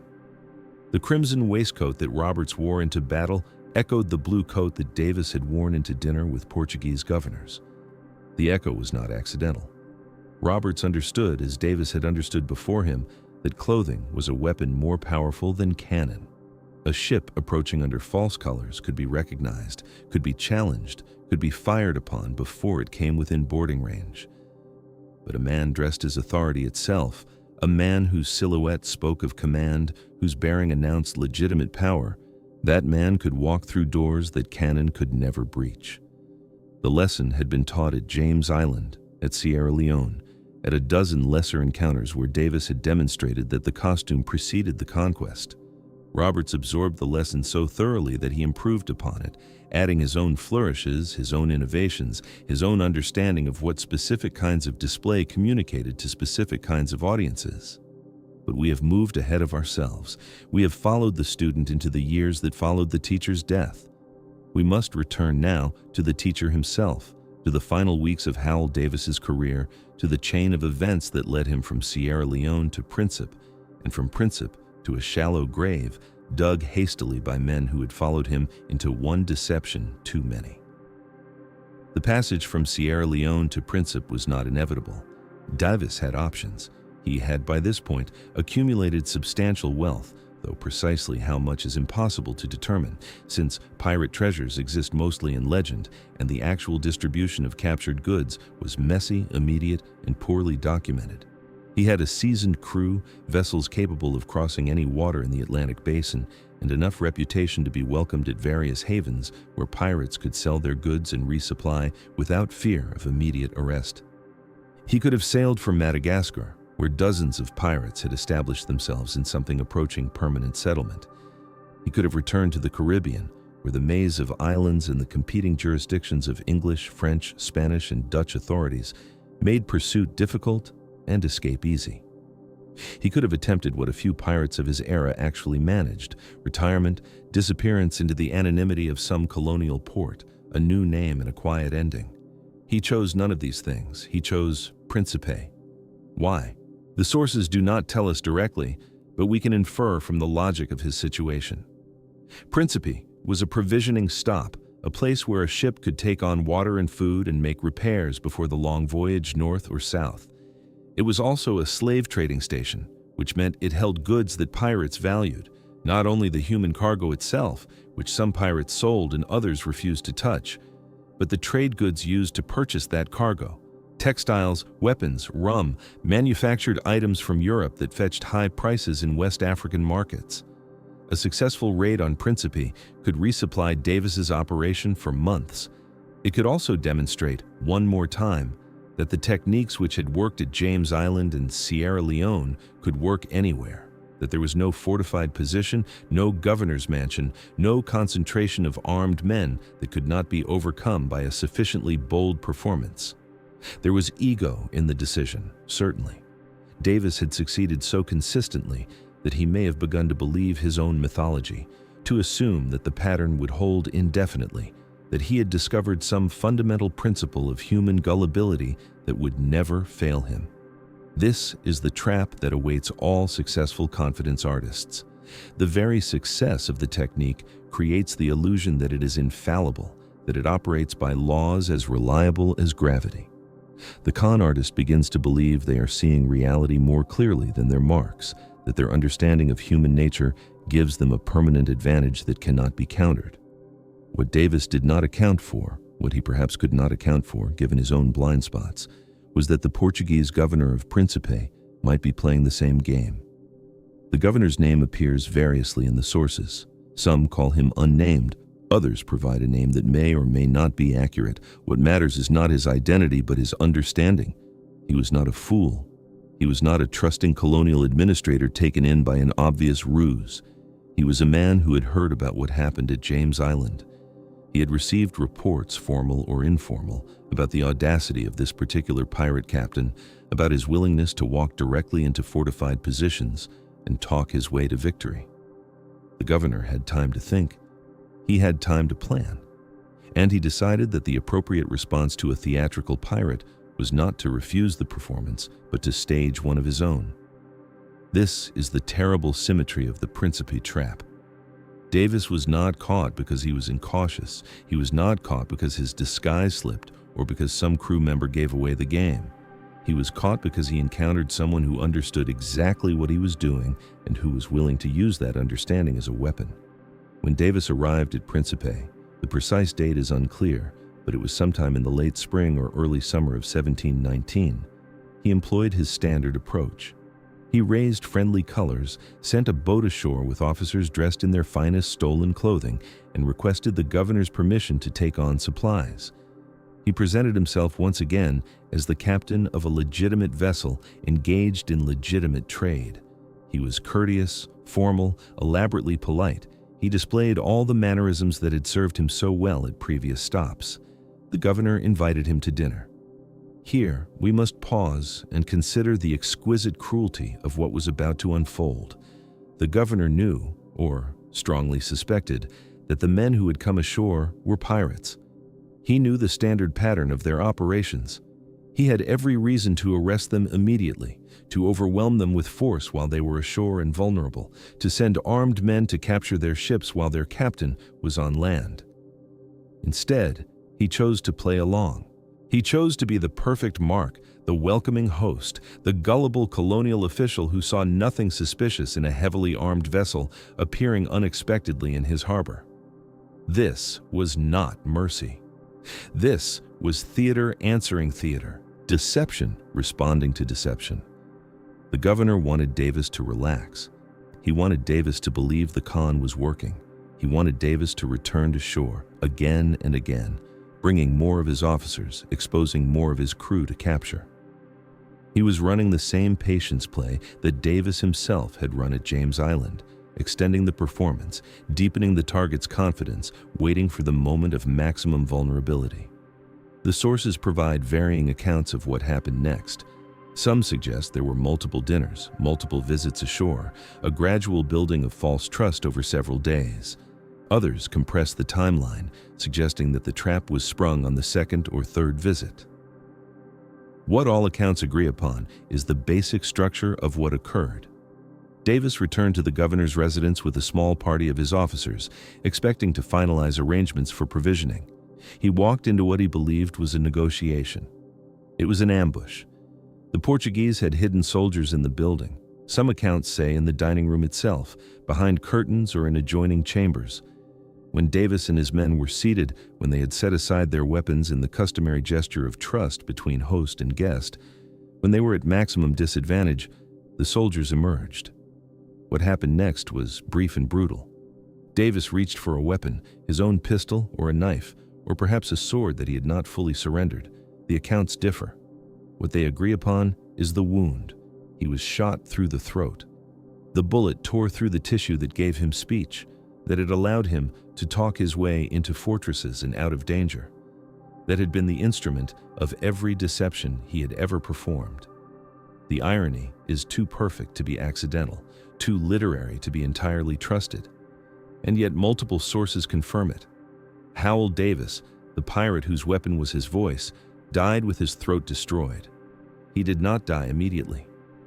Some accounts suggest he lived long enough to stagger into the street, long enough to attempt some kind of escape or defense. Others say he died in the room where he was shot, collapsing across the table where he had expected to dine. What is certain is that the wound was fatal, that no medical intervention available in that place and time could have saved him, that the man who had transformed piracy through performance was killed by a performance more sophisticated than his own. The Portuguese had beaten him at his own game. Consider what this required of the governor. He had to suppress every instinct toward immediate action. He had to welcome pirates into his home, feed them his food, drink his wine with them, perform the rituals of hospitality while knowing that he intended to kill them. He had to be a better actor than Davis, more committed to the pretense, more willing to sustain the lie across hours and days. He had to look into the eyes of men he knew to be criminals and show them nothing but warmth. He had to wait. This is the aspect of Davis's death that the later sources tend to elide. They present it as poetic justice, as the inevitable consequence of living by deception. What they miss is the genuine sophistication of the counter-operation. The Portuguese governor was not simply defending his island. He was demonstrating that the techniques Davis had pioneered could be turned against their inventor. He was proving that authority could perform as convincingly as piracy, that legitimacy could adopt the methods of its enemies when circumstances required. In some sense, the governor's trap was more impressive than any of Davis's deceptions. Davis deceived people who had no reason to suspect him, who had never heard of his methods, who were encountering his style of operation for the first time. The governor deceived someone who was himself a professional deceiver, someone who had every reason to look for traps, someone whose survival depended on reading situations accurately. To out-con a con artist is a higher order of achievement than to con an honest mark. There is a lesson here about the limits of theatrical piracy, about the fundamental asymmetry between attacker and defender that all confidence games eventually encounter. Davis could choose his targets. He could approach islands and forts that had not heard of him, that did not know what to expect, that were encountering his techniques for the first time. But news traveled. Stories spread. Eventually, someone would hear about what had happened at James Island and would prepare accordingly. Eventually, someone would refuse to be the mark. The governor of Príncipe was that someone. And he did not merely refuse to be deceived. He adopted the deceiver's methods and improved upon them. He became, for one fatal evening, a better pirate than Davis. After the shooting, chaos. The men who had accompanied Davis ashore were killed or captured. The sources disagree on the details. The survivors on the ship saw or heard some indication of what had happened, though exactly how the news reached them is unclear. Perhaps a crew member escaped the ambush and made it back to the boats. Perhaps the sound of gunfire carried across the water. Perhaps the Portuguese pursuit was visible from the anchorage. However it occurred, the crews on the Royal Rover and the accompanying vessels understood that their captain was dead and that they needed to flee. This was the moment of Roberts's elevation. Not an election yet, that would come later, but a functional assumption of command necessitated by crisis. Someone had to give orders. Someone had to organize the escape. Someone had to direct the ships away from the island before the Portuguese could organize a pursuit. Roberts was there, sober, calculating, ready to act while others were still processing what had happened. He took command in the way that capable men often do in emergencies, not by claiming authority, but by simply exercising it, by being the one who knew what to do when no one else did. The ships escaped. The sources are clear on this. Whatever happened ashore, the Portuguese did not capture Davis's vessels. The crew remained intact, the stolen goods remained aboard, and the operational capacity of the pirate operation remained undiminished. What had been lost was the captain who had built that operation, who had conceived its methods, who had taught everyone aboard how to think about their trade. The formal election of Roberts as captain came shortly after the escape, once the immediate crisis had passed and the crew had time to conduct their business according to the articles that govern pirate ships. The vote was apparently close. Kennedy was a strong alternative candidate, and there were others with claims to consideration. But Roberts won, and in winning, he inherited everything that Davis had built: the ships, the crew, the articles, the methods, and most importantly, the understanding that piracy was a kind of performance that could accomplish what violence alone could not. He also inherited the knowledge of how Davis had died. This knowledge would shape Roberts's entire career. He never made the same mistake his teacher had made. He never trusted a governor's hospitality. He never walked into a fortified position expecting to talk his way out again. He had seen what happened when the performance met a counter-performance, when deception encountered superior deception. He learned from his teacher's death as much as he had learned from his teacher's life. Roberts would use theatrical methods: the clothing, the bearing, the false colors, the performance of legitimate authority, but he would never again use them in the way Davis had used them at James Island and Sierra Leone. He would not sit down to dinner with men who might be planning to kill him. He would not separate himself from his ship and his crew.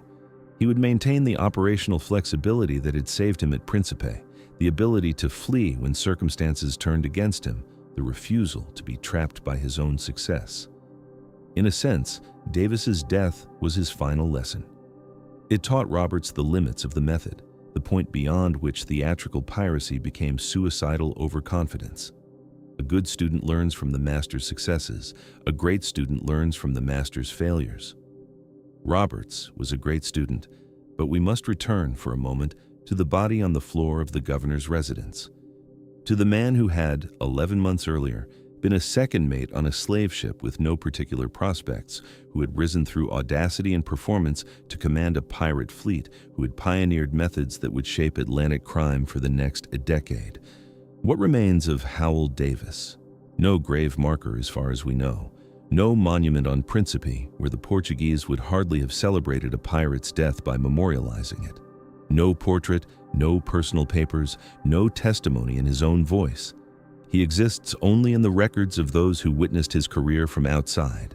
Trial transcripts, naval reports, the accounts of men who sailed with him and were later captured and interrogated. He is a negative space, a shape defined by the impressions he left on others. The tea-drinking detail comes from accounts of Roberts, but it tells us something about Davis by contrast. Roberts did not drink. Davis apparently did, or at least he participated fully in the culture of excess that characterized pirate crews. He was one of the men in a way that Roberts was not. He commanded through charisma, through shared participation in the life of the ship, through being the best version of what his crew wanted to be. Roberts commanded through distance, through professionalism, through being something other than his crew, something they admired but did not quite love.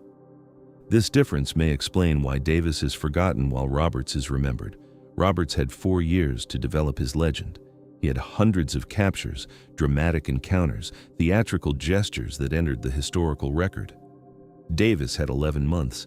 He had James Island, Sierra Leone, a handful of other successful deceptions, and then a bullet through the throat.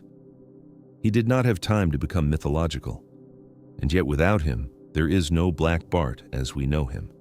Without those 11 months, without the tutorials in theatrical piracy, without the demonstrations of what could be accomplished through performance rather than force, Roberts would have been just another pirate captain, violent, perhaps successful, but not exceptional. Davis gave him the method. Davis gave him the understanding. Davis gave him the approach that made Roberts the most successful pirate in history. The teacher dies in a governor's dining room, his voice destroyed, his body abandoned on a Portuguese island that history has largely forgotten.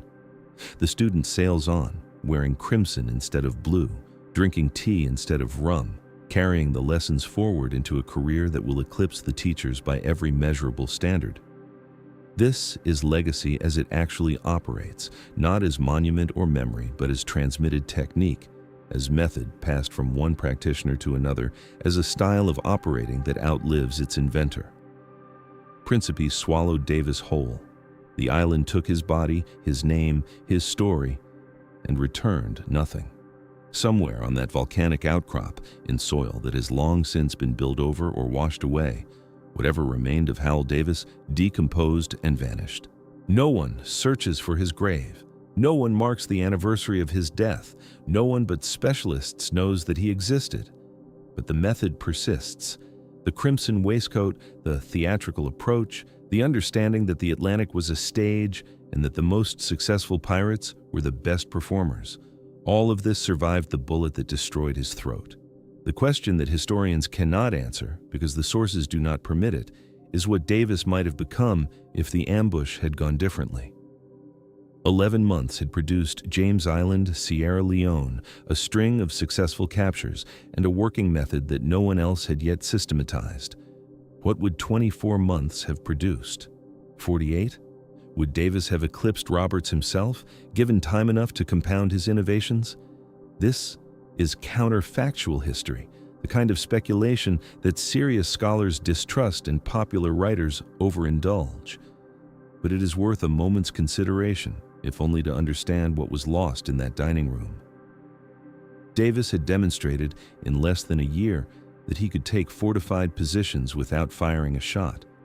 He had demonstrated that he could extract treasure from defended harbors through pure performance.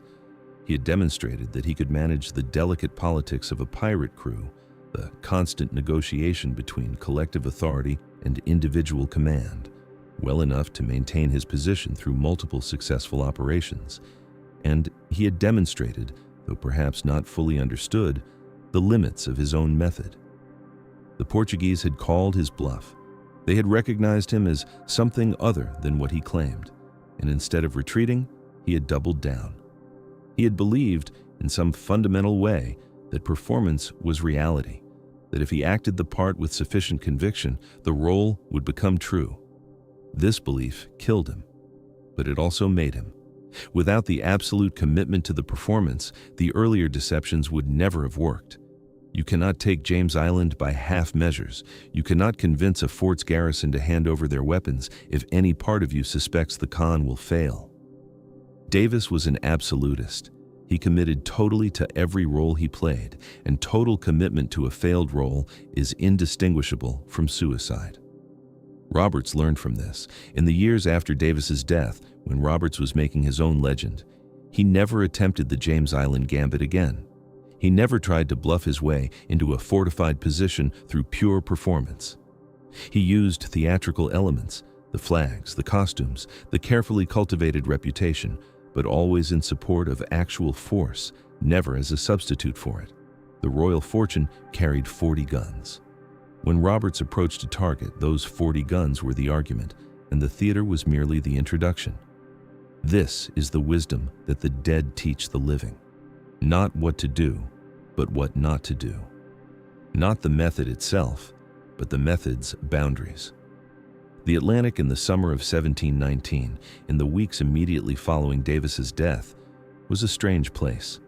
News traveled slowly, by which I mean news traveled at the speed of the fastest ship that happened to be carrying it in the right direction. Davis died in June. The news would not reach London for months. It would not reach the American colonies for longer still. In the immediate aftermath, only the men who had been there knew what had happened, and what those men knew was that they were leaderless. The accounts of what happened next vary in their details, but the broad shape is consistent across sources.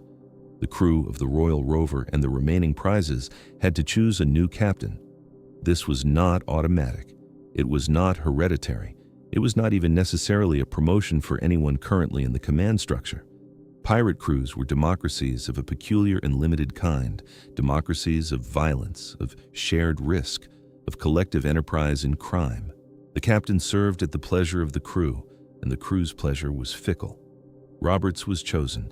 The accounts are vague on exactly why, what speech was made, what promises offered, what calculations ran through the minds of several hundred men floating off a hostile island with their leader's blood still warm in a Portuguese governor's residence.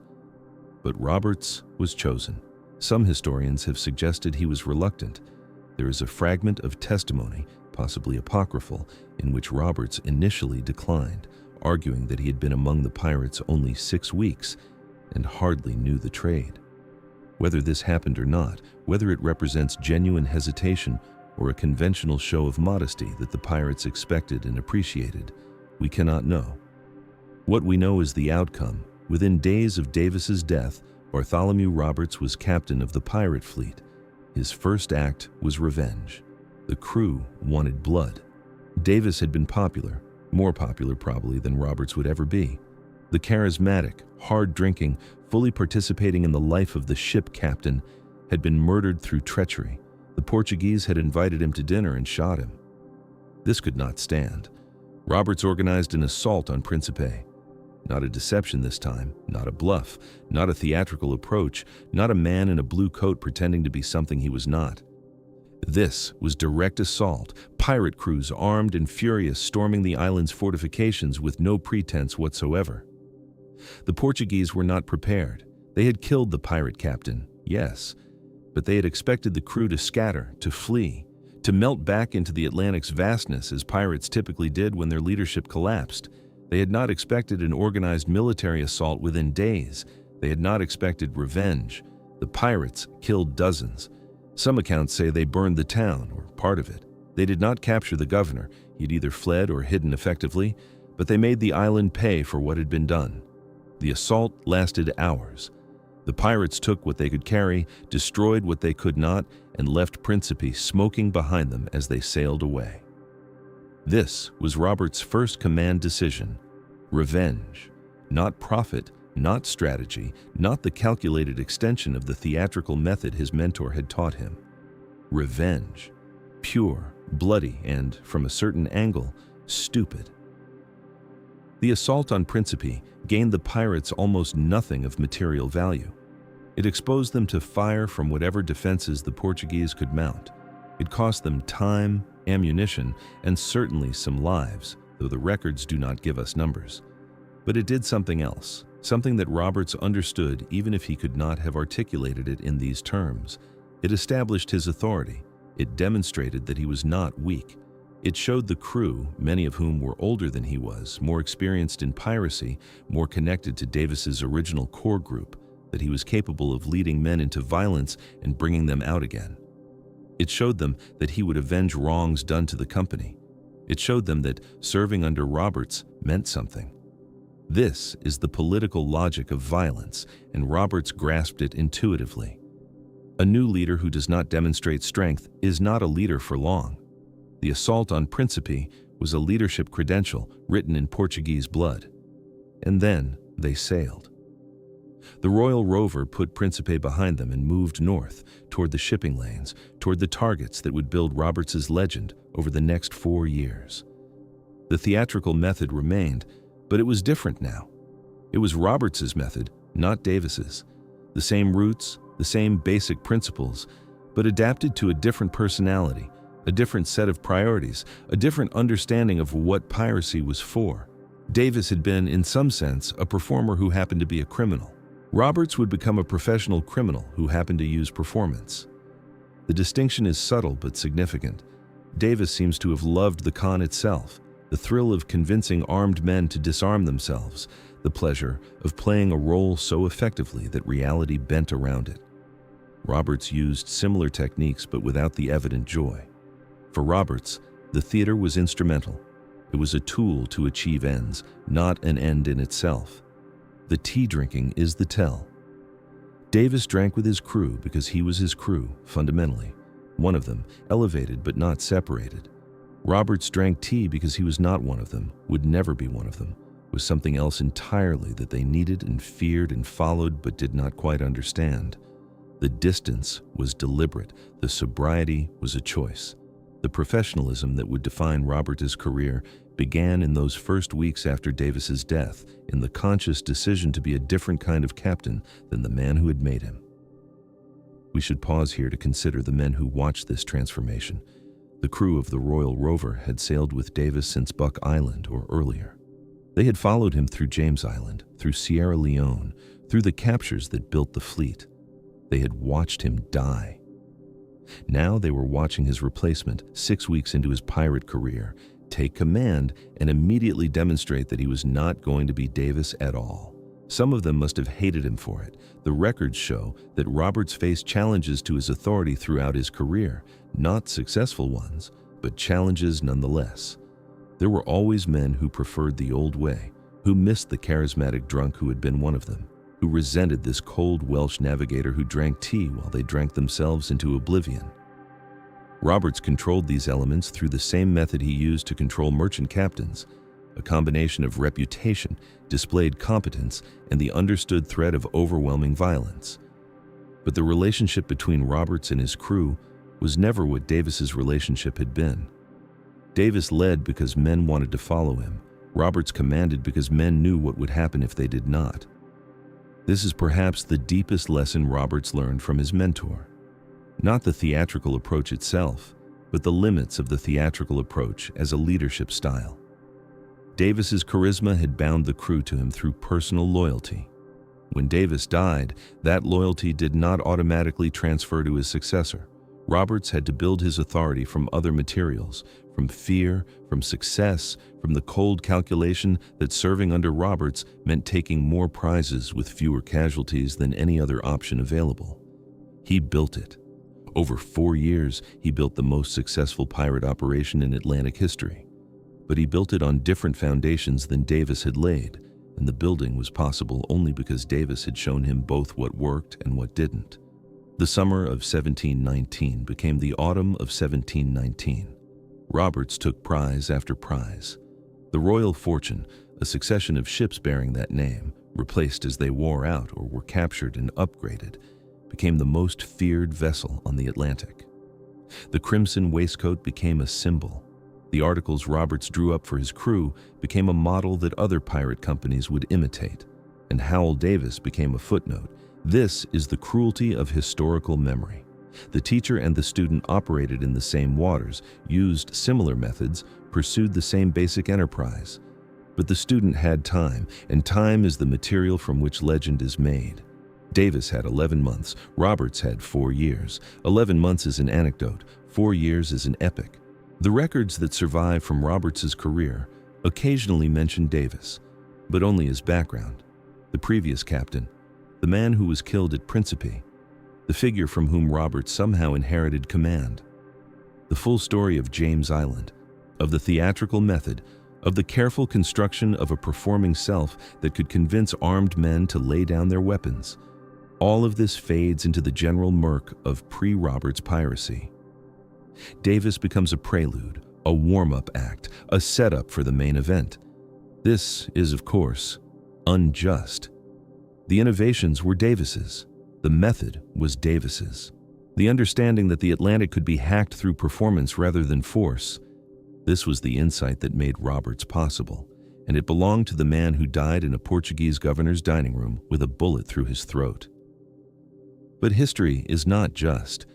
History is a competition for space in human memory, and the competition favors those who last longest, who leave the most traces, who generate the most records for future historians to discover and analyze. Roberts lasted. Davis did not. The bullet that the Portuguese guard fired in June 1719 did not merely end a man's life, it ended his claim on posterity. Let us return one final time to the body.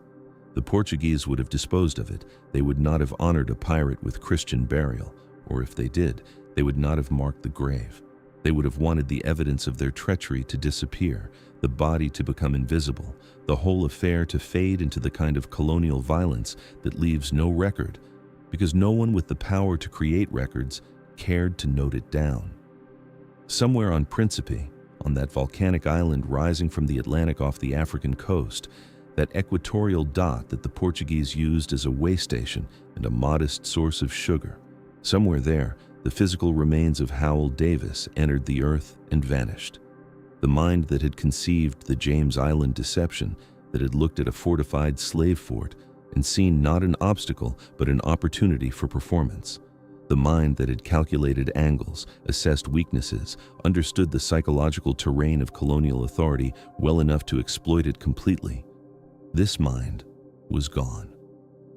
The throat that had spoken the words that convinced a garrison to disarm itself, the voice that must have been persuasive, commanding, sufficiently authoritative to carry the deception of naval rank, this throat was destroyed. What remained was method. Method does not require its inventor to persist. Method can be transmitted, learned, adapted, carried forward by students who may never fully understand where their techniques originated. The theatrical approach to Atlantic piracy survived Davis's death because Roberts learned it and used it, and because Roberts lived long enough to use it hundreds of times, and because Roberts generated enough records that historians could reconstruct what he did and how he did it. Davis is remembered, when he is remembered at all, as the man who taught Roberts. This is not wrong, but it is incomplete. It makes Davis instrumental to someone else's story rather than the protagonist of his own. It erases the strange, compressed intensity of those 11 months, the audacity of a man who looked at the structures of colonial power and saw them as stages on which he could perform. The Atlantic of 1718 and 1719 was full of men who wanted to take what others had. It was full of violence, greed, desperation, and opportunism. What it was not full of was imagination. Most pirates did what pirates had always done. They approached ships, they threatened, they took, they sailed away. The method varied in its details, but not in its essence. Piracy was a form of armed robbery at sea, and armed robbery has a limited repertoire. Davis imagined something different. He imagined that the structures of authority he was attacking could be turned against themselves. He imagined that the uniforms, the rituals, the codes of conduct, the expectations of colonial society, all of these could be weaponized. He imagined that a man who looked right and sounded right and acted right could walk into the heart of enemy power and dismantle it from within. This was theatrical thinking applied to crime. This was the insight that made Davis different from the hundreds of other pirates working the Atlantic in those years. And this was what Roberts inherited, not just a ship, not just a crew, not just a reputation, but a way of seeing the world as infinitely more malleable than it appeared. The Portuguese governor who killed Davis was, in his own way, a man of similar imagination. He saw through the performance because he recognized it as performance, because he understood, perhaps from his own experience of colonial theatrics, that authority was a thing that could be faked. He killed the teacher, but he could not kill the method. Within days, his island was burning.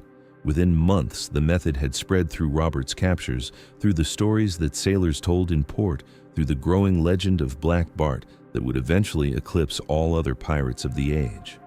The method persisted because methods do persist when they work.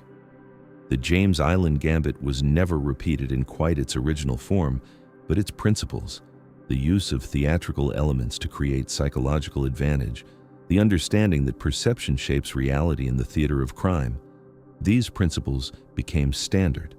They became part of how piracy operated in the Atlantic during the Golden Age and after.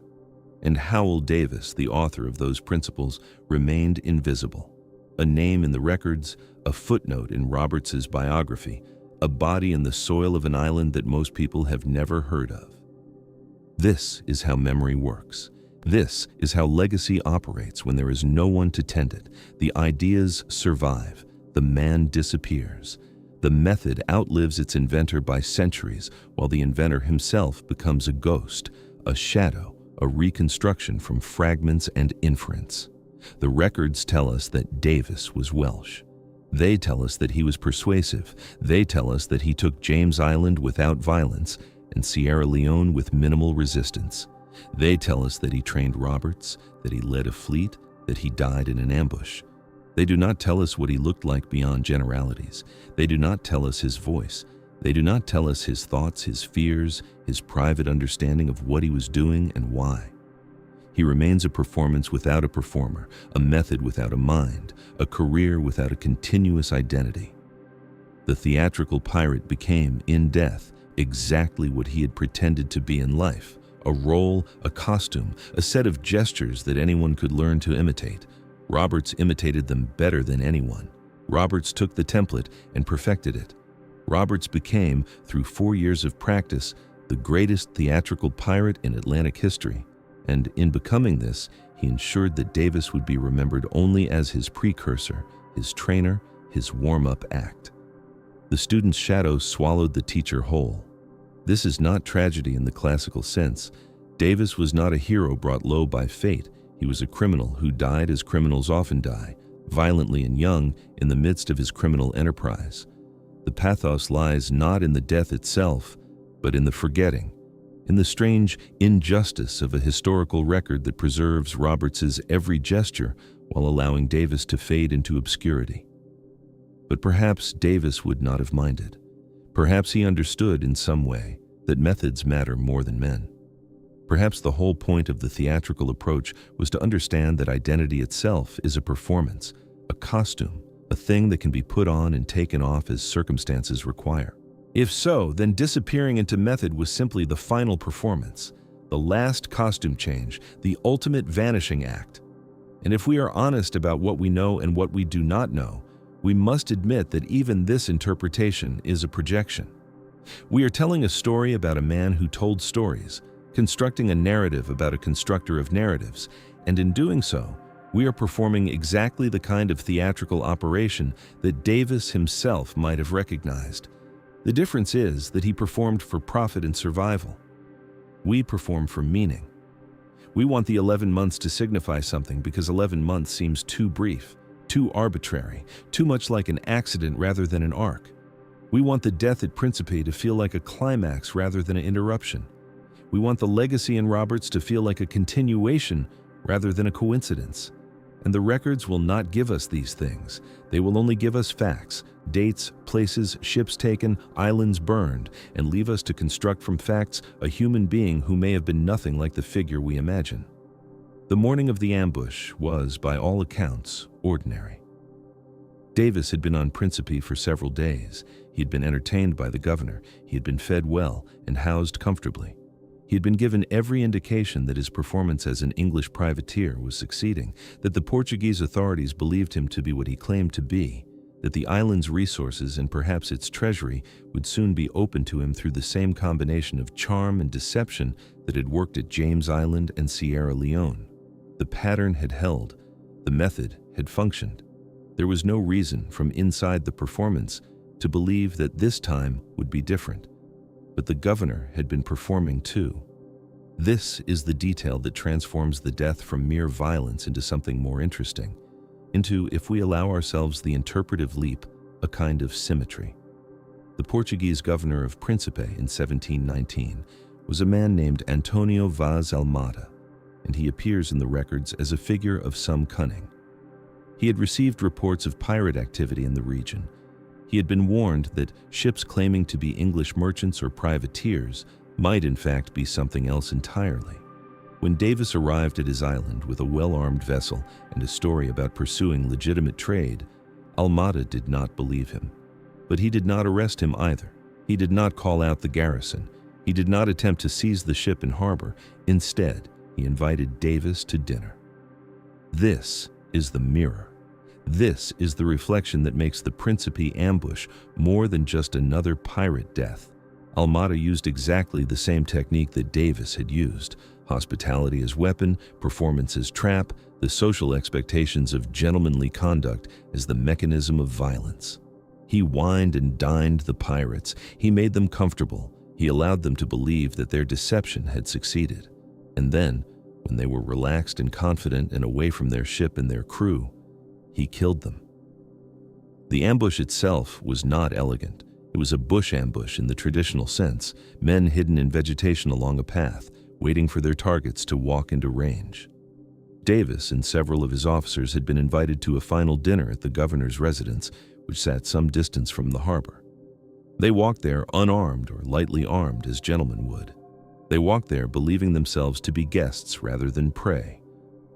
And somewhere along the path, in the green thickness of a tropical island that most of them had never seen before, the Portuguese soldiers opened fire.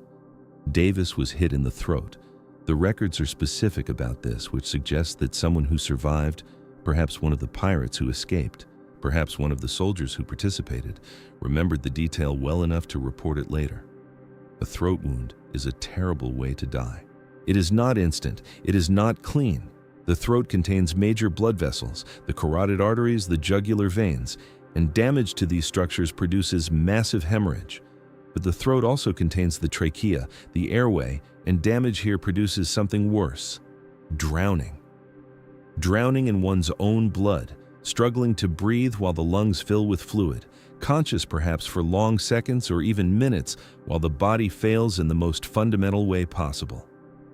We do not know how long Davis lived after being shot.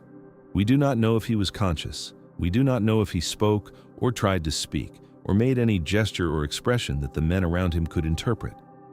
The records tell us only that he died, that his body was left on Príncipe, that his crew learned of the ambush when the survivors staggered back to the ships with the news. The man who had spent 11 months creating fictions about himself became, in that moment, simply a body. A thing of meat and bone and blood lying in the dirt of an African island, stripped of all the performances that had made him who he was. No uniform could help him, no forged documents, no carefully constructed identity or elaborate backstory. Death is the ultimate exposure of the theatrical method, the moment when the performance must end because the performer can no longer perform. And Davis, who had built a career on the principle that reality is negotiable, encountered in that moment the one reality that is not. The crew's response was immediate and violent. Within hours of learning what had happened, the pirates launched a punitive raid on the island. They burned buildings. They killed Portuguese soldiers and civilians. They extracted from Príncipe whatever revenge was available to men who understood that their leader was dead and that their own futures had suddenly become uncertain. The rage was genuine. Davis had been popular, had been successful, had created a pirate enterprise that worked remarkably well for everyone involved. But the rage was also, in its way, a performance. It was a demonstration, a message to any other colonial governor who might be tempted to try the same trick.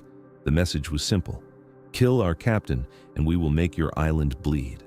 But rage fades. Demonstrations end. And when the fires died down and the killing stopped, the pirates were left with a practical problem. They had no leader. This is where Bartholomew Roberts enters the historical record in a way that he had not entered it before. He had been present in Davis's crew for weeks, possibly months. He had participated in the captures. He had observed the methods. He had been, by some accounts, an unwilling recruit initially, a sailor taken from a captured vessel who found himself conscripted into piracy against his will. But by the time of Davis's death, Roberts had apparently risen to a position of some respect among the crew. He was, the records suggest, notably sober in a profession defined by drunkenness. He was articulate, he was observant, and he had learned from watching Davis work how the theatrical method functioned. The crew elected him captain. This was standard practice among pirates. Captains were chosen democratically, by vote, and could be deposed the same way. But the choice of Roberts over more experienced candidates tells us something about how the crew understood their situation. They did not simply need a navigator or a fighter or a man who could maintain discipline. They needed someone who could continue what Davis had started. They needed someone who understood that piracy, as Davis practiced it, was a kind of performance art. And Roberts, quiet and watchful Roberts, had apparently demonstrated that understanding clearly enough to win the vote. His first act as captain was to complete the revenge that the crew had begun.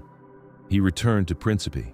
He bombarded the harbor. He burned what remained unburned. He made the Portuguese governor pay for the murder of Hywel Davis in the only currency that pirates understood. And then, having established his authority through violence, having demonstrated that he was capable of the hard edge that Davis's charm sometimes obscured, he sailed away from Príncipe and began the career that would make him legendary. 4 years. That is how long Roberts lasted. 4 years and approximately 400 ship captures, a number so vast that it dwarfs anything Davis achieved in his 11 months. 4 years of theatrical piracy on a scale that Davis could not have imagined. Elaborate uniforms, carefully staged appearances, psychological manipulations that made entire crews surrender without resistance. 4 years that produced the image we now associate with the Golden Age of Piracy. The flamboyant captain, the fearsome flag, the ironic gentleman criminal who operated by a code even as he violated every law of nations. And all of it, all the captures, all the techniques, all the theatrical flourishes that made Roberts famous, can be traced back to those 11 months on the African coast, to the improvised con at James Island, to the repeated performance at Sierra Leone, to the demonstrations of psychological warfare that showed a young Welsh sailor what piracy could be if approached not as mere robbery, but as a kind of art. This is what it means to say that methods persist. Roberts did not simply imitate Davis, he elaborated on Davis. He took the basic insight that colonial authority was performative and could be mimicked, and developed it into a comprehensive system. He understood, perhaps even more clearly than Davis had, that the theater of piracy was not merely a technique for taking prizes, but a technique for survival. The more theatrical the pirate, the more terrifying. The more terrifying, the less resistance. The less resistance, the fewer casualties. The fewer casualties, the longer the career. Roberts lasted 4 years because he was very good at being terrifying. He lasted 4 years because he understood that a well-designed flag and a carefully constructed reputation could do more work than cannons and cutlasses. He lasted 4 years because he learned from Davis that the gap between appearance and reality was not a problem to be solved, but a resource to be exploited. And when he finally died, shot through the throat just like Davis in a battle with HMS Swallow off the coast of Gabon in February 1722, he left behind a legend so vast that it obscured everything that came before it, including Davis, especially Davis. The historical record is not fair. It does not distribute memory according to merit or priority or moral worth. It distributes memory according to duration, scale, and the accidents of documentation. Roberts lasted longer. Roberts operated larger. Roberts was more thoroughly documented because his career coincided with a period of intense British naval interest in suppressing piracy, which meant that official reports and court records and journalistic accounts accumulated around his name in a way that they had not accumulated around Davis's. The student became more famous than the teacher, not because the student was more original, but because the student had more time. And so we return, at the end, to the question of what remains, what persists, what survives of a man who lived hard and died young and was superseded by his own protege almost immediately after dying. The body is gone. Príncipe buried Hywel Davis in 1719 in soil that has been turned over countless times since, in a place that bears no marker and preserves no memory. The island itself has changed hands repeatedly, Portuguese to Spanish and back, colonial to independent, agricultural to touristic. Whatever grave Davis occupied, if he was granted a grave at all, has long since been lost to time and development and the simple indifference of a place that had no particular reason to remember a Welsh pirate who died there 3 centuries ago.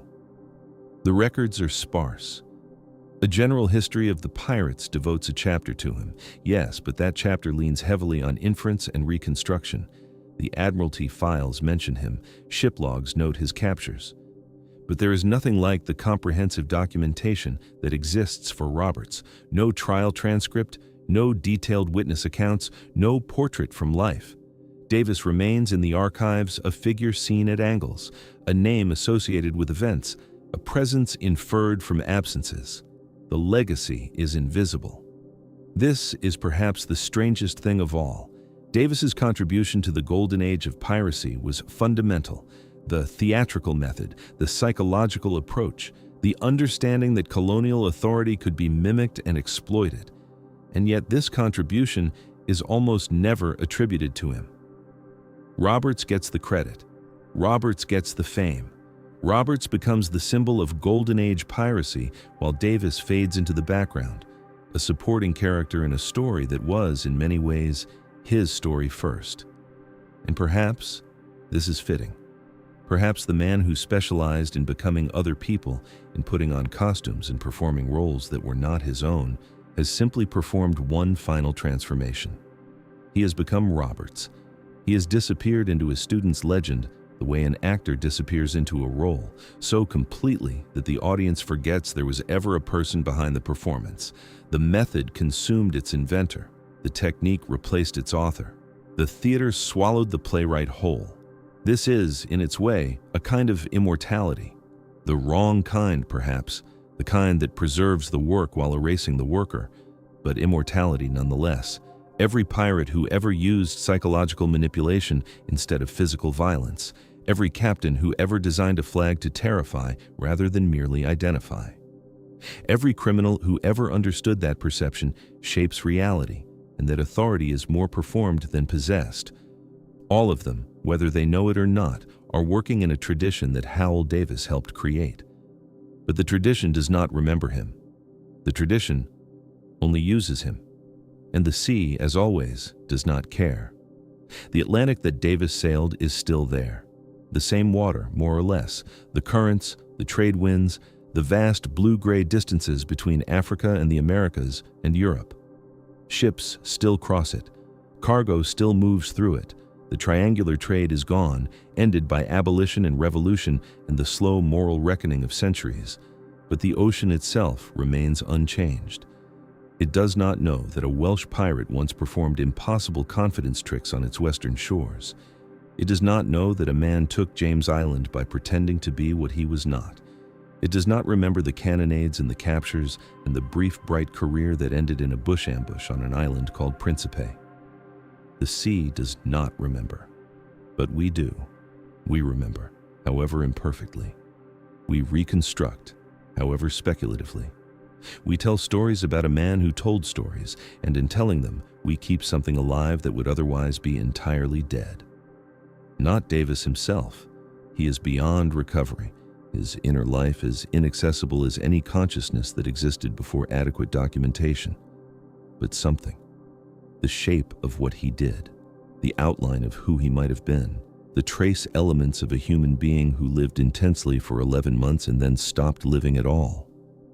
This is what history offers when it offers anything, not the past itself, which is gone and cannot be retrieved, but representations of the past, performances of the past, Stories told about what happened by people who were not there, using sources that are incomplete, constructing narratives that may have only tangential relationships to what actually occurred. We cannot know Davis, we can only know about Davis. And even that knowledge is provisional, subject to revision, dependent on documents that may be biased or forged or misinterpreted. But we tell the stories anyway. We reconstruct the 11 months. We imagine the con at James Island and the deception at Sierra Leone and the ambush at Príncipe. We imagine a man standing on the deck of a captured ship, wearing a stolen coat, speaking in a voice that was not quite his own, convincing other men that reality was whatever he said it was. We imagine the confidence it required, the intelligence, the strange cold courage of a man who bet his life, repeatedly, on the proposition that people would believe what they wanted to believe.